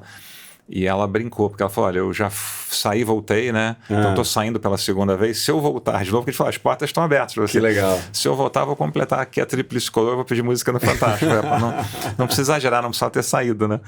Mas ela disse, olha, quando vim para cá, eu não tinha a menor... Eu achava que ia trabalhar, podia ser melhor ou pior, mas que em Big Law, que você... não ia ter um clima bom, que não ia ser... Tem uma visão. E ela falou assim, e eu já estive aqui 2 vezes, eu posso dizer de cadeira, que tem, né, um ambiente, que tem... Então, isso dá uma felicidade enorme, né? Quer dizer, você quer ter excelência, ter sucesso, atender, mas qual é a medida do sucesso, né? Eu acho que as medidas óbvias, claro, rankings, rentabilidade, faturamento, número de advogados. Mas se tudo isso vier à expensa de você, né, não ter uma experiência que seja para você e para os teus sócios, para todos os teus colaboradores, uma experiência, esse é um ambiente fair, é um ambiente sem assédio, sem maiores problemas, um ambiente onde as pessoas são elas mesmas, estão desarmadas, né, podem trabalhar de uma maneira... né, mais relaxada, tem as tensões do trabalho, mas mais... Claro. E vêm felizes, né? Na maioria dos dias, tem dias que você quer ir à praia, mas vêm felizes. Maravilhoso, né? Então, eu acho que esse é assim, um pouco o que a gente tem tentado fazer. E é claro que você me perguntar, a história é diferente hoje? É muito diferente, né? É muito diferente. Acho que em muitíssimos aspectos para melhor, eu quero acreditar, mas é muito diferente de quando eu entrei. Quando você vê pessoas que estavam no escritório há 20 anos atrás e depois, por algum motivo, voltam ou passam um tempo ali, pô, como mudou, e a gente fala, às vezes, we came a long way. E acho que o mercado, de maneira geral, né, mudou bastante, Muito. Então tem umas coisas que só o jeitão do mercado te obriga. Ele é muito maior, ele é muito mais profissionalizado, né? Claro. O fato das empresas jurídicas terem uma dimensão também maior faz com que as relações, né? Você precisa de um pouco mais de formalidade, um pouco mais de manual, né? Que de vez em quando dá saudade do outro lado, mas você não pode ser uma startup a vida inteira, né? Total. E aí você falou assim, poxa, vocês têm décadas e várias unidades. A gente tem uma cultura, eu acho que como todo lugar, você tem uma cultura assim muito nossa, que cada um tem, única de cada um, né? Mas ela é um pouco diferente em Porto Alegre, ela é um pouco diferente em Brasília, ela é um pouco diferente em São Paulo, ela é um pouco diferente no Rio. E desde que não seja muito diferente, muito díspare, né? Eu acho que é bom, porque tem uma identidade, né? As cidades são diferentes, as pessoas são... Então, assim, não quer dizer que a cultura, num certo nível, não seja tem uma espinha dorsal, né? Mas que você diga assim, olha, eu tenho aqui uma família, né? O meu filho, eu tenho 3 filhos, cada um é de um jeito, o pai e a mãe também não são iguais, né? Então, isso acho que é muito, muito rico, e você deve passar, acho que uma imagem única, Veirana é assim... mas tendo a localidade, né? Então é claro que em Porto Alegre as coisas vão ser de um jeito, regional, em Belo Horizonte de outro, e dá um pouco essa cara. Até se você visitar o nosso escritório no Rio e em São Paulo, fisicamente eles são muito diferentes. Sim. Né? Eles têm uma certa padronização? Tem. Mas eles têm... O Rio tem uma cara de Rio, São Paulo tem uma cara de São Paulo. Eu ainda não fui no do Rio? No do Rio, não. Só fui quando era lá no centro ali. Pô, tá convidado. Quando tiver lá, vai ser um prazer. Avisa quando for ao Rio que a gente... Avisa sim. Mas aí eu vou te fazer uma pergunta sobre o movimento lateral que você mencionou. Por vezes, não estou dizendo que é o caso do Veirano, pelo amor de Deus, você tem também o desafio de movimentos laterais. Que é como é que você não desidrata a cultura ao fazer esses movimentos laterais, sim, né? Então você tem o benefício dele de trazer outras perspectivas e ajudar você a ter novas visões, que eu acho super saudável, mas eu já vi lugares que um pouco começou a virar um Frankenstein, né? Começou a virar um negócio meio sem... Não sei se estou inferindo aqui, né? Não sei se era porque na origem a cultura já não era tão bem estabelecida e meio que começou essa fragmentação e os feudos e o negócio começou a se proliferar dessa forma, porque às vezes eu acho que vira um... E, de novo, não estou falando que é o caso do escritório, tá? Mas, às vezes, eu acho que é sexy, às vezes, você pensar, né? O shiny object, né? Você fala assim, puxa, vou trazer tal, mas eu acho que esse carinho com esse movimento lateral, você concorda? Assim, você tem que ter um... Putz, totalmente. Eu ouvi uma vez de um amigo que foi para um outro escritório, que ele falou, cara... Todo mundo de sucesso, mas era um grupo que eu trouxe, era um grupo que o outro cara trouxe, era um grupo que a outra moça trouxe, foram colocados ao mesmo tempo e nenhum desses grupos... E o existente era pequeno, então eram grupos totalmente autônomos que, né, aquele negócio falou, não podia dar tão certo, ele me falou, né? Sim. Seleção de 2006. Seleção de 2006. Quando você estava lá. Exato, eu lembro. Agora, eu acho que se você trouxer pessoas que acreditem no projeto que está lá, né? E você gaste tempo suficiente para realmente ajudá-las a se adaptarem, a implantá-las no negócio. Que é much easier said than done, é muito mais fácil a gente falar. O que eu li outro dia, que até um sócio me mandou, um outro sócio da Heidi Gardner, ela falava assim, poxa, um dos exemplos que ela dava, um dos cases, era assim, o tempo gasto pela firma para trazer um grupo lateralmente era muito maior, para recrutar, era muito maior do que o tempo dedicado para a adaptação deles ao onboarding, né? Onboarding. E não funciona. Então, e a outra coisa que eu acho que não funciona é você trazer, por exemplo, você traz mais... Pô, tem aqui 200 pessoas e trouxe 20. Eu acho que legal, você pode absorver alguns elementos das 20 e essas pessoas vão ser absorvidas por aquela cultura, né? Usando assim, os números não são necessariamente... Claro. Mas se você tem lá 80 e trouxe 120, você vai fazer uma mistura, vai surgir alguma outra coisa ali, vai alguma outra nascer cultura, um novo né? bicho desse negócio, né? E cultura come estratégia no café da manhã, né? Sim. Então, a cultura é super importante. Acho que é uma coisa que a gente ainda tem muito para trabalhar, né? A gente tem alguns exemplos de grupos que vieram e se adaptaram super bem, que aí acho que a gente conseguiu trabalhar melhor.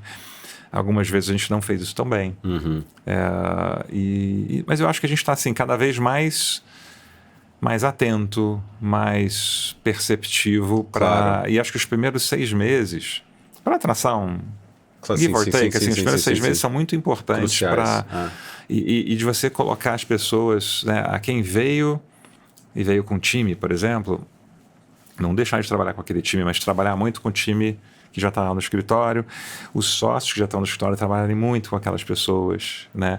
Levarem uns aos outros para reuniões de captação, Pra criar a liga. Legal. Almoça, faz coisas, né? E eu acho que num período pandemia e pós-pandemia, que agora a gente está se descontaminando um pouco dele, né? A gente tem 3 dias presenciais e 2 não presenciais. 3 dias presenciais já começa a dar liga suficiente. Eu até pessoalmente preferia 4 e entendo os que preferem 3, né? Porque, poxa, eu estou em casa e eu sou muito mais produtivo, eu não tenho interrupções. Claro. Eu estou em casa e eu estou com meus filhos, né? Eu acho que para todos, mas especialmente para as mulheres. Então, a gente não pretende alterar. Mas que esses 3 dias sejam 3 dias intensos Mais conscientes e também em relação a isso, né? Eu acho que sim. Que você encontre, que você, né? Se não, você tenta fica na frente do computador. Pô, vou marcar todas as minhas videoconferências nos dias que eu estou no escritório, né? Eu tento, tem quase todo dia, mas eu tento marcar mais nos dias que você não está presencialmente para estar mais disponível para as pessoas, mas né? Você sabe e tentar marcar algum almoço, né?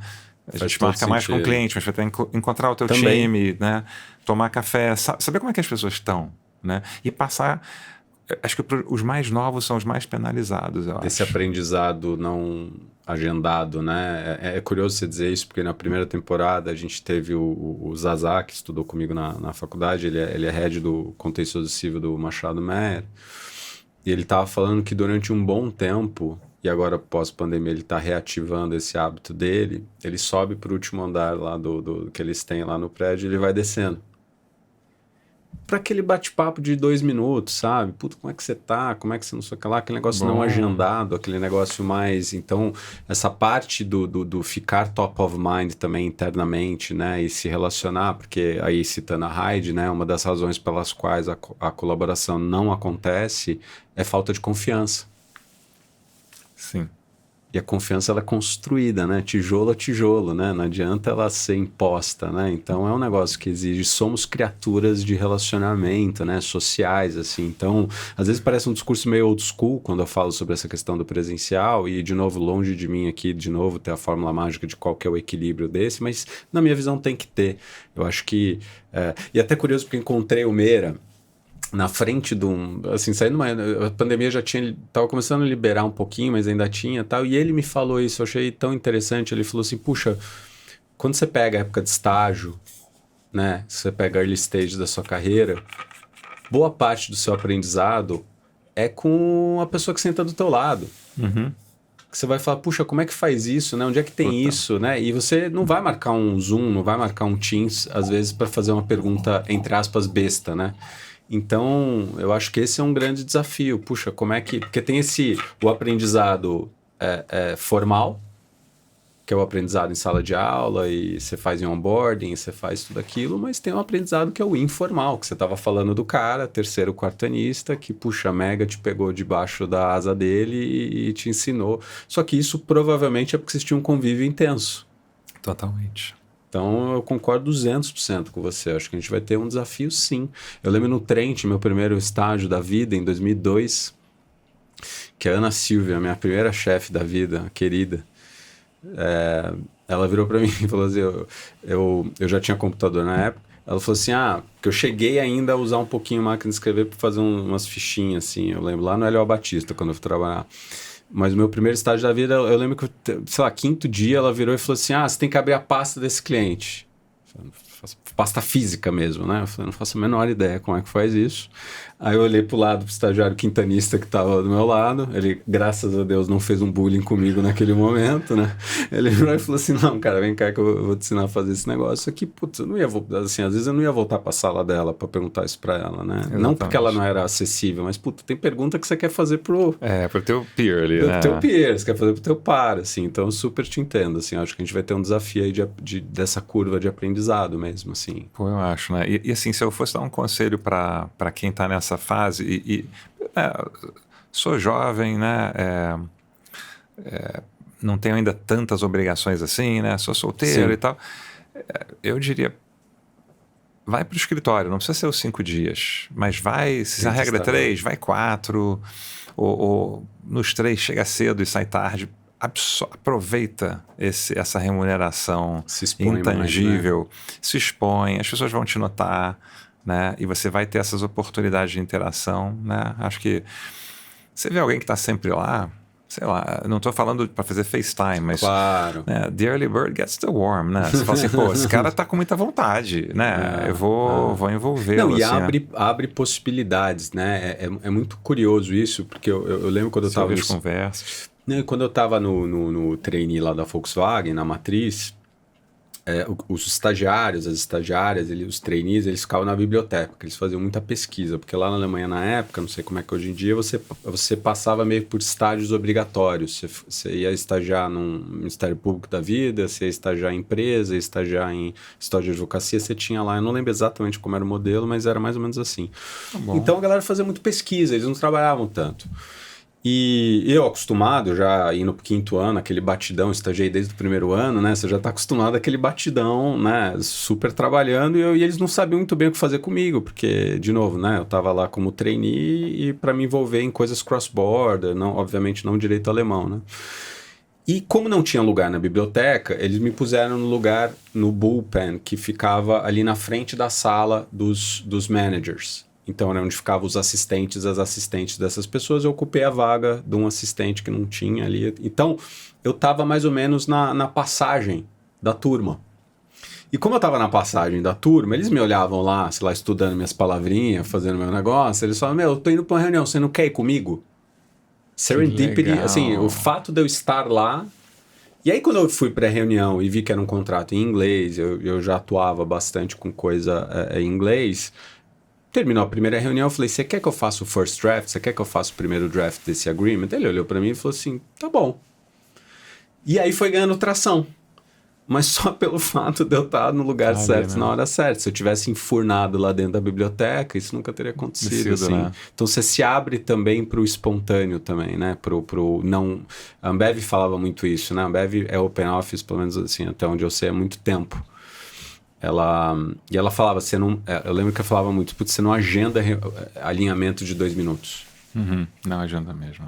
Então a diretoria da Ambev, não sei hoje em dia, mas na minha época, por exemplo, sentava toda no mesão. A gente chamava de mesão. Então ficava a diretoria inteira, porque é aquele negócio de se ver e puxa, resolvendo. Ouve um negócio e fala, porra, cara, então lembrei disso aqui. Então acho que a gente vai ter um belo de um desafio para harmonizar isso aí. Eu concordo com você. Eu acho que principalmente early stage, né, começo de carreira, você deveria tentar maximizar esse... Pô, sem dúvida, né? E são relacionamentos que, puxa, você cultivando bem, eles te acompanham na carreira, né? Te acompanham. E falando sobre isso, até para a gente caminhar pro final, porque eu sei que tua agenda é apertada aqui, a gente se conhece num evento da Fundação Estudar, né? A gente conversa, bate um papo ali pós... Eu não lembro se você se lembra disso, não sei se você se lembra disso, mas a gente teve um painel, você sentou na minha direita, eu tenho uma memória fotográfica, você sentou na minha direita, assim, a gente mega ali fazendo um bate-bola, tinha mais pessoas participando do painel. Na verdade, assim, eu tava above my pay grade naquele momento, eu literalmente tava inadequado ali, porque tava você, mais 2, 3 pessoas, assim, super bem sucedidas, eu mandou ainda super novinho, e aí a gente bateu um papo depois. E aí anos depois, e aqui é onde eu queria chegar, com o coração cheio de gratidão, eu te mando uma mensagem no LinkedIn, falando que eu estava agora no novo business, e você, pô, respondeu pra gente tomar um café e tal.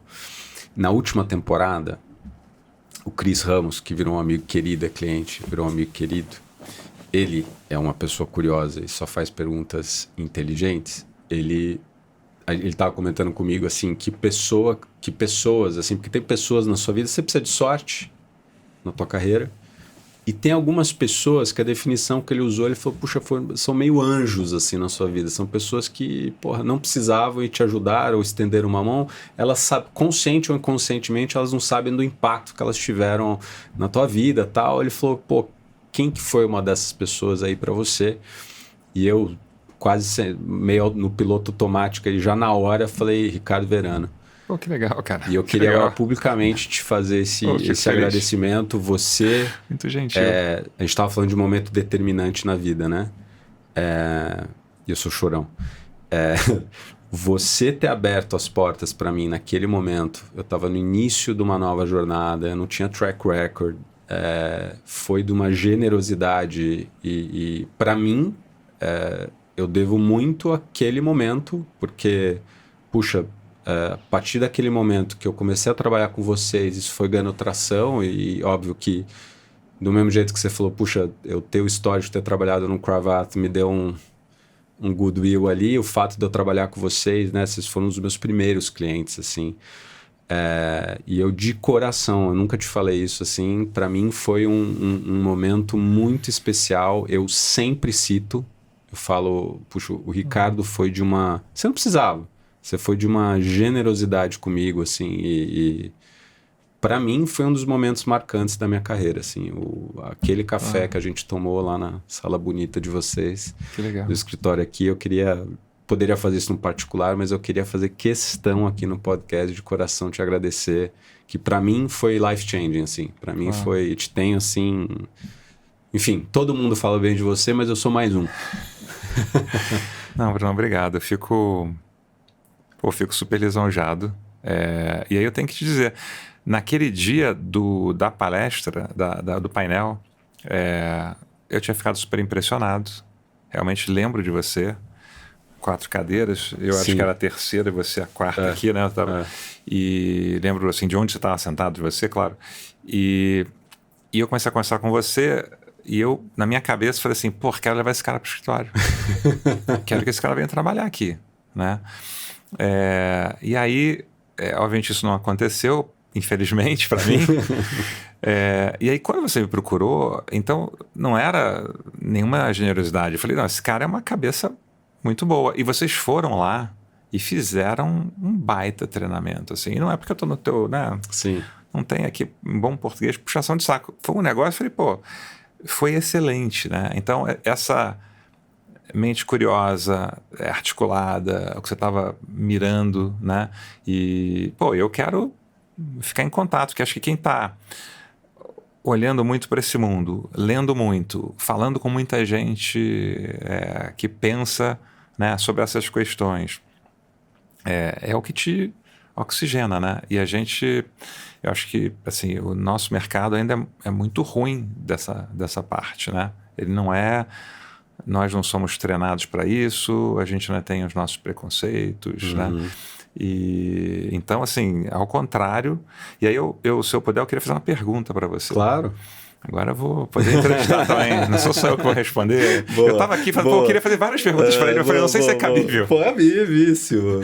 Então, a pergunta na verdade, onde é que... Talvez, geralmente são processos, mas onde é que deu o clique, né? Como é que você... Pô, advogado, né, bem sucedido no que você faz, você deve ter sentido, pô, não sei, não estou tão contente aqui, eu acho que posso ser mais contente ali, e vou dar eu não vou abandonar o mercado jurídico, mas eu vou abordá-lo sob uma ótica totalmente diferente, com outro negócio, né? Então, é uma qual baita pergunta. Né, qual é o momento e como é que isso, né, como é que isso você foi desenvolvendo esse negócio? Eu acho, uma baita pergunta, eu acho, Ricardo, que foi uma construção. Eu não acho que teve um aha moment necessariamente, eu acho que muito cedo, eu não sei porquê, não me lembro, quando eu volto da Alemanha, eu não sei se foi a experiência de lá, eu já começo a ter esse olhar que, puxa, eu vou me formar aqui na PUC, eu fiz PUC em São Paulo, com centenas de pessoas. Pô, legal, tem que ser tecnicamente bom, mas eu preciso trazer uma a mais. E aí eu começo naturalmente a me interessar por outros assuntos. Então eu começo a ler Jim Collins. Eu lembro que eu li Good to Great, acho que umas 3 vezes. Já naquela época, recém-formado, eu já comecei a ler Jim Collins, comecei a ler Bill Urey. Então eu já comecei a me interessar por outros temas. Isso começou, esse bichinho já começou a vir, e aí eu comecei a ver essa tradução numa negociação de um M&A, de como eu estava me preparando. Então eu comecei a ver um paralelo aí. E aí, quando eu fui para a Ambev, eu acho que foi um salto. Ué, deve ter sido, né? Eu acho que você na falou Ambev... Jim Collins, eu lembrei deles, assim. Então, Só que você leu antes até. Foi um salto. Eu acho que nessa linha de estar exposto a um ambiente de muita excelência e muita diversidade de cabeça, áreas e etc. E a Ambev, o jurídico da Ambev sempre foi um jurídico, pelo menos assim, desde que eu tenho contato, né, muito hands-on. Eu tinha pessoas incríveis que estavam comigo. Então, o Lucas Lira, que é ex-Levi Salomão, monstro. Depois foi fazer um monte de coisa na companhia. Hoje, agora, é VP na companhia. A Lê, que é uma querida. Eu fiz o M&A do marido dela depois. Super responsabilidade, assim. O M&A da empresa dele, a venda da empresa dele, foi super bem sucedida. A Lê, que hoje é VP jurídica lá. Então, é um entorno que... Aquele negócio, né? Que o entorno te eleva, né? Ou não, né? Então, naquele caso, o entorno começou a me elevar. E eu acho que aí começar a estar exposto a isso, esse lado mais business cada vez mais. Aí veio o convite para ir para vendas na Ambev. Quando vem esse convite foi um choque, né? Assim, de abandonar o direito puxa. E aí eu falei, bom, estoicismo, né? O que é o pior que pode acontecer? Eu falei, cara, o pior que pode acontecer é ser um desastre. E mesmo assim, no desastre, eu tinha, na época... tinha uma condição que permitia eu fazer essa aposta do ponto de vista financeiro. Eu falei, cara, se der tudo errado, eu fico 1 ano aqui nessa cadeira de vendas e vou ter aprendido com erro e eu posso voltar para o direito e voltar a advogar. Uhum. E efetivamente foi o que aconteceu. Então eu fico lá quase 2 anos em vendas e aí eu decido voltar para o mercado jurídico e trabalhar com o Zanota e trabalhar com a Vânia lá no WZ, que são muitos amigos do... Eu fiquei sabendo essa história... Do pós-painel, vi o Sérgio anos depois. Porque o Sérgio virou para você e falou assim, porra, eu sou muito amigo do Zanota. Eu era sócio do Zanota na época. Ele falou, não dá pra gente. E também pessoas queridas. E eu tava lá, e aí eu comecei... Aí eu entrei para... Né, a irmã da Vânia tinha saído na época do escritório, eles queriam mais um sócio no empresarial, então eu entro nesse lugar e aí para virar sócio dali a algum tempo, entro como um sênior. E lá eles me deram muita liberdade de trazer uma visão vindo de empresa, vindo de vendas, e a gente começou a criar coisa nova. Eu comecei a olhar aquilo, falei, porra, isso aqui é legal pra caramba. Aí eu comecei a fazer, consciente ou inconscientemente, eu comecei a fazer treinamento dentro do escritório. E aí eu comecei a amar fazer os treinamentos dentro do escritório. E aí quando eu vi o escritório começou a ir super bem e tal, eu falei, porra, cara... Isso aqui tem alguma... E aí eu acho que foi formando na minha cabeça que tinha um oceano azul aqui, se eu juntasse essas duas competências. Então, você tem uma ineficiência muito grande em business development, em estrutura e tal. Eu tinha essa competência de ter trabalhado como in-house algumas vezes na vida, ter sido sócio de escritório, e tava aí um instinto, né? Feeling, aí feeling puro. Eu me sentia bem pra caramba a hora que eu tava ali dando aqueles treinamentos e etc. Aí eu lembro que eu teve um dado momento que eu falei, cara, eu já leio esses livros, e eu já lia sobre vendas, tá? Eu já leio esse livro espontaneamente, né? Porque eu gosto. Imagina se me pagassem por fazer isso. Eu lembro que eu tive esse raciocínio em algum dado momento da minha vida. E aí eu conheço o Zé, que já tinha uma consultoria voltada para vendas B2B, não tinha no mercado jurídico, mas, puxa, já tinha um pouco já tinha cruzado aquela arrebentação, assim, do ponto de vista de empresa, tal, de consultoria, e, putz, fiquei 2 anos para fazer esse move, porque não é fácil, filho e etc. Coincidentemente, eu já contei essa história aqui, hoje não vou me emocionar.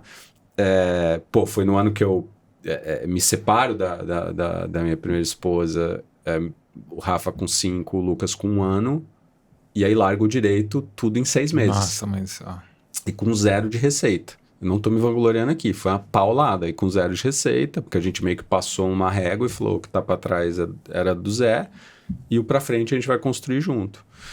E também na minha cabeça eu falei, se der tudo, eu sempre faço isso, né? Eu falei, eu vou me dar 1 ano para isso aqui dar certo ou não, e se não der certo, eu volto a advogar e vai dar tudo certo.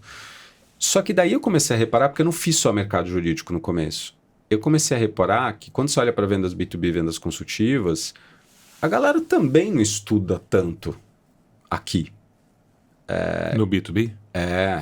Assim, quem presta consultoria nesse tipo de negócio, não é que os caras estão... Eles meio que ouviram novo história velha. Os caras estão lá reciclando os treinamentos. Eu falei, porra, tem uma oportunidade aqui. Então eu fiquei um bom tempo fazendo outras indústrias, porque eu tinha receio de afunilar no mercado jurídico.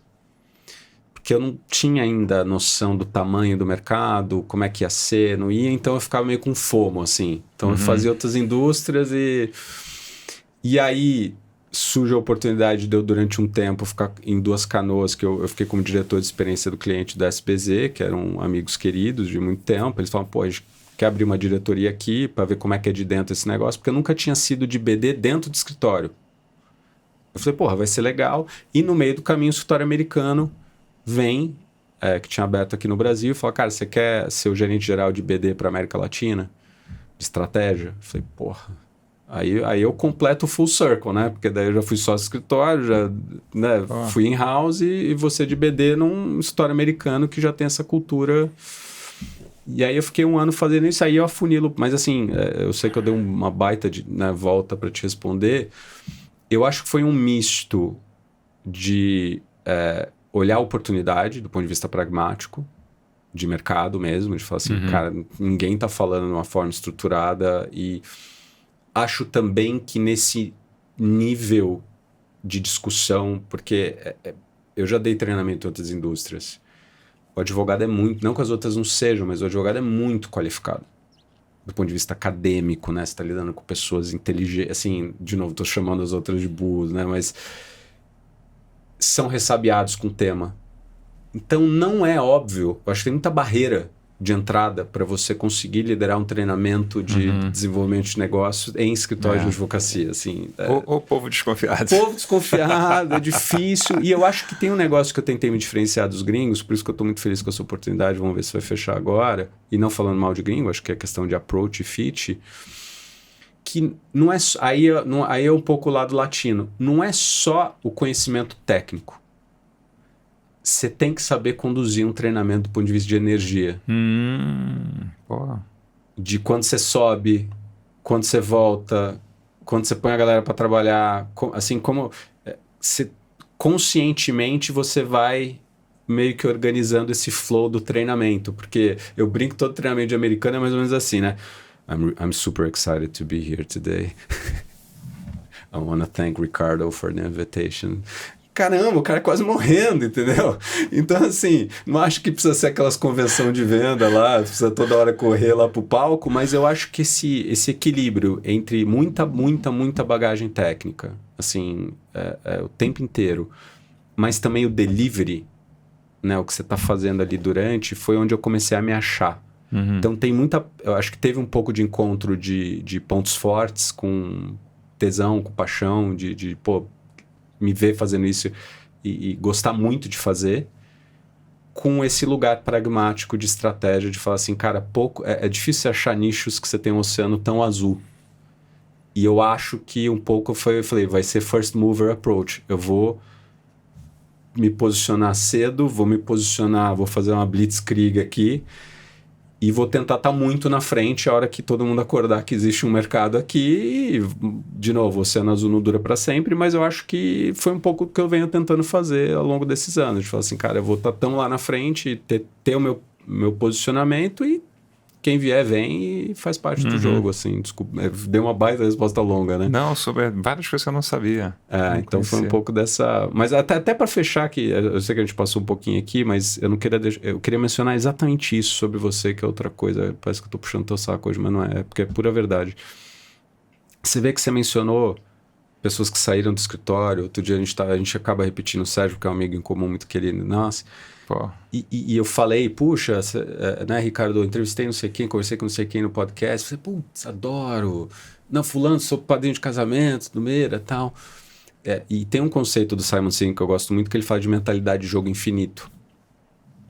Que ele provoca, né? Na verdade, assim, a origem dessa teoria não vem dele, ele só cresce em cima dela, que é a teoria desses jogos finitos e infinitos, que basicamente o jogo infinito é, cara, um pouco o que é ganhar, né? No mercado jurídico, o que é ser o number one. É isso, né? Você oscila, uma hora você tá aqui e tal.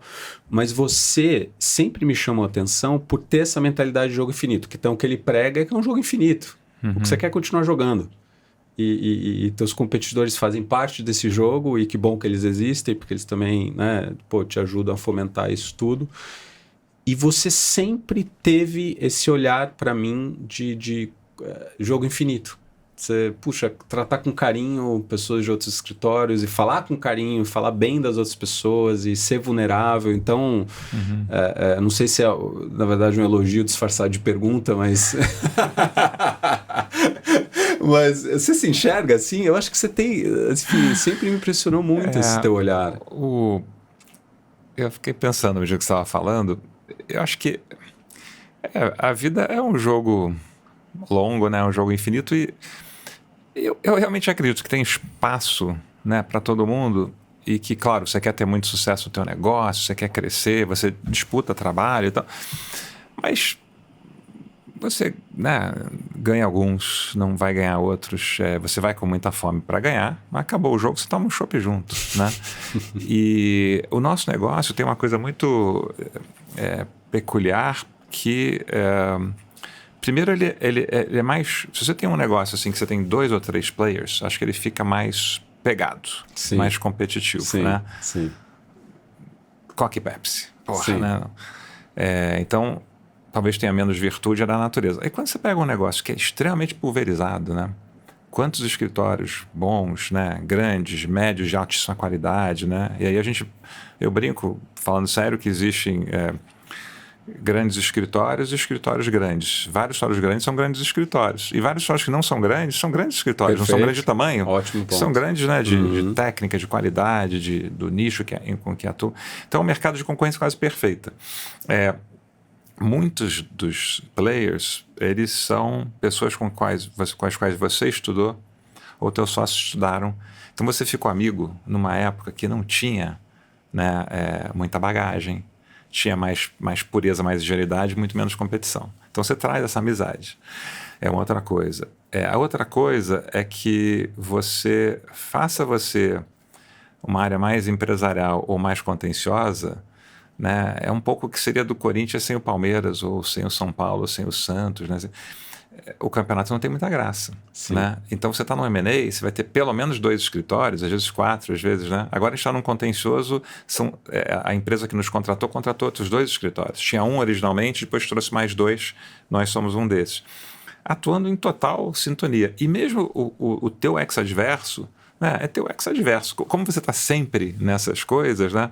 Então se você não leva para o pessoal, e você também reconhece a qualidade do outro, que você vai aprender com o outro, eu acho que a vida para mim, fica mais leve, né?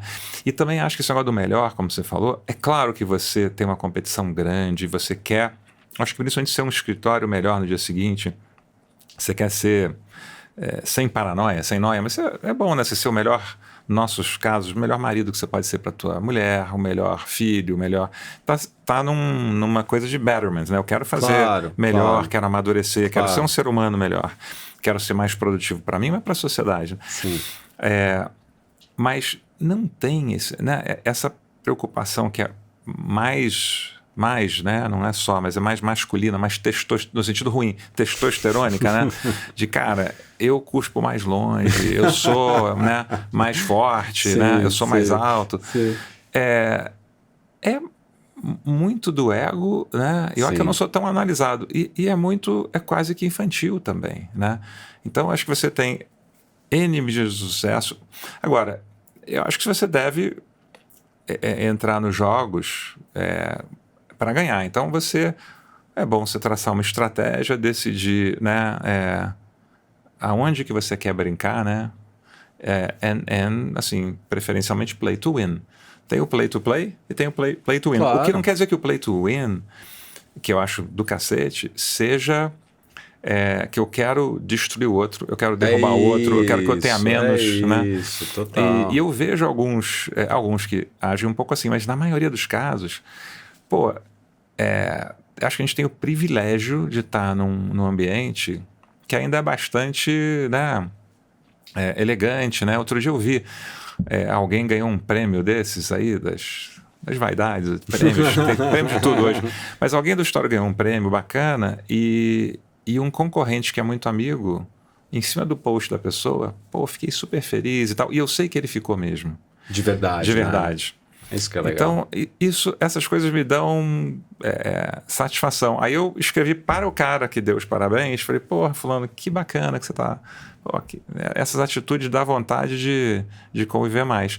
E claro, não vou dizer que é um mar de rosas, que de vez em quando não tem alguma coisa, né? Faz parte. Teve uma vez, foi curiosa, essas coisas são todas anônimas, tem aquele Chambers Confidential, Insights, sei lá. E aí vem as críticas do mercado, né? Então você ouve, a gente compra para ouvir principalmente o que estão falando de ruim, né? Para você melhorar. Claro. E tem aquelas coisas que são realmente muito construtivas e você consegue muitas vezes perceber o que vem de cliente, o que vem da concorrência, e tem a concorrência mais elegante, tem pessoas que vão simplesmente falar mal, né? Então num dia ruim ali. Mas tinha um que falava assim, eu não lembro direito, mas eu achei engraçado, falava assim, o Ricardo é um cara que foi trabalhar no escritório do pai, que nunca era bem aquele Mackenzie e tal, né? O pai refundou, talvez, junto com outros, né? Mas foi trabalhar no escritório do pai. Não tem equipe, não tem liderança, nunca fez nada. Eram umas 4 ou 5 coisas que eu juro que eu não fiquei chateado, porque eu sei que não sou eu, mas eu fiquei curioso, falei assim, quem é que se dá o trabalho eu sempre penso isso, de falar de quem quer que seja, né? Agora, eu acho que essa... E como o desaforo é feio na boca de quem diz, a ponto dos caras escreverem aquele negócio, mais né? sobre a pessoa. Foi só pro Veirano e tal, né? E a galera deu risada. Então tem, assim, uns caras meio off the wall. Mas, no geral, eu acho que as pessoas estão mais pro jogo infinito, né? Aí acho que não tiverem. Eu acho que cada um tem um approach na vida, né? Tem mas você sabe, pra gente... Uns são mais competitivos. Eu acho que é bom ser um tanto competitivo, mas... o caminho do meio, né? O caminho do meio é bom. Eu acho que caminho do meio é bom. É aquele desenho que o pessoal... Tinha aqueles 2 personagens lá que brigavam, e quando tava punch in the card, eles iam tomar uma junto, assim. Então, eu sempre penso um pouco nisso, porque... E também, às vezes, a tua habilidade de se relacionar bem com a contraparte, isso num M&A... às vezes numa negociação de um pré-contencioso, até num contencioso, isso é super importante, né? E você ter esse canal e as pessoas te respeitarem, né? E, puxa, quando você vier, as pessoas sabem que esse negócio da credibilidade também, de como você está tratando as pessoas, acho que isso tudo, para mim, aí eu brinco, dessa temporada tô falando bastante sobre isso, acho que eu tô no ano que eu tô ficando mais esotérico, assim, acreditando nessas coisas de energia mais, porque a vida tá me ensinando. Mas só pra gente fechar aqui, que eu já tomei muito teu tempo, eu tenho... Se entrar na Amazon, assim, a maioria, graças a Deus, os comentários do meu primeiro livro são ótimos, tal, não sei o que lá, mas tem um cara que ele me deu 1 estrela e ele escreveu só assim, não gostei. Eu falei, desculpa. Mas, Ricardo, super obrigado por você ter vindo. E sempre vai ter gente que vai gostar e que não vai gostar, that's alright, exato, né? Mas parte. Era bom articular as razões, então, né? Não gostei. Quem você pode... Depois você pode, de coisa que quem quiser, olha lá, tem assim, não gostei. Faz parte. Ricardo, obrigado, viu? Obrigado por ter vindo. Foi um prazer, cara. Obrigado pelo convite. Valeu mesmo. Obrigado. Você ouviu Vendendo Valor, um podcast da Strums com apoio da ESPM.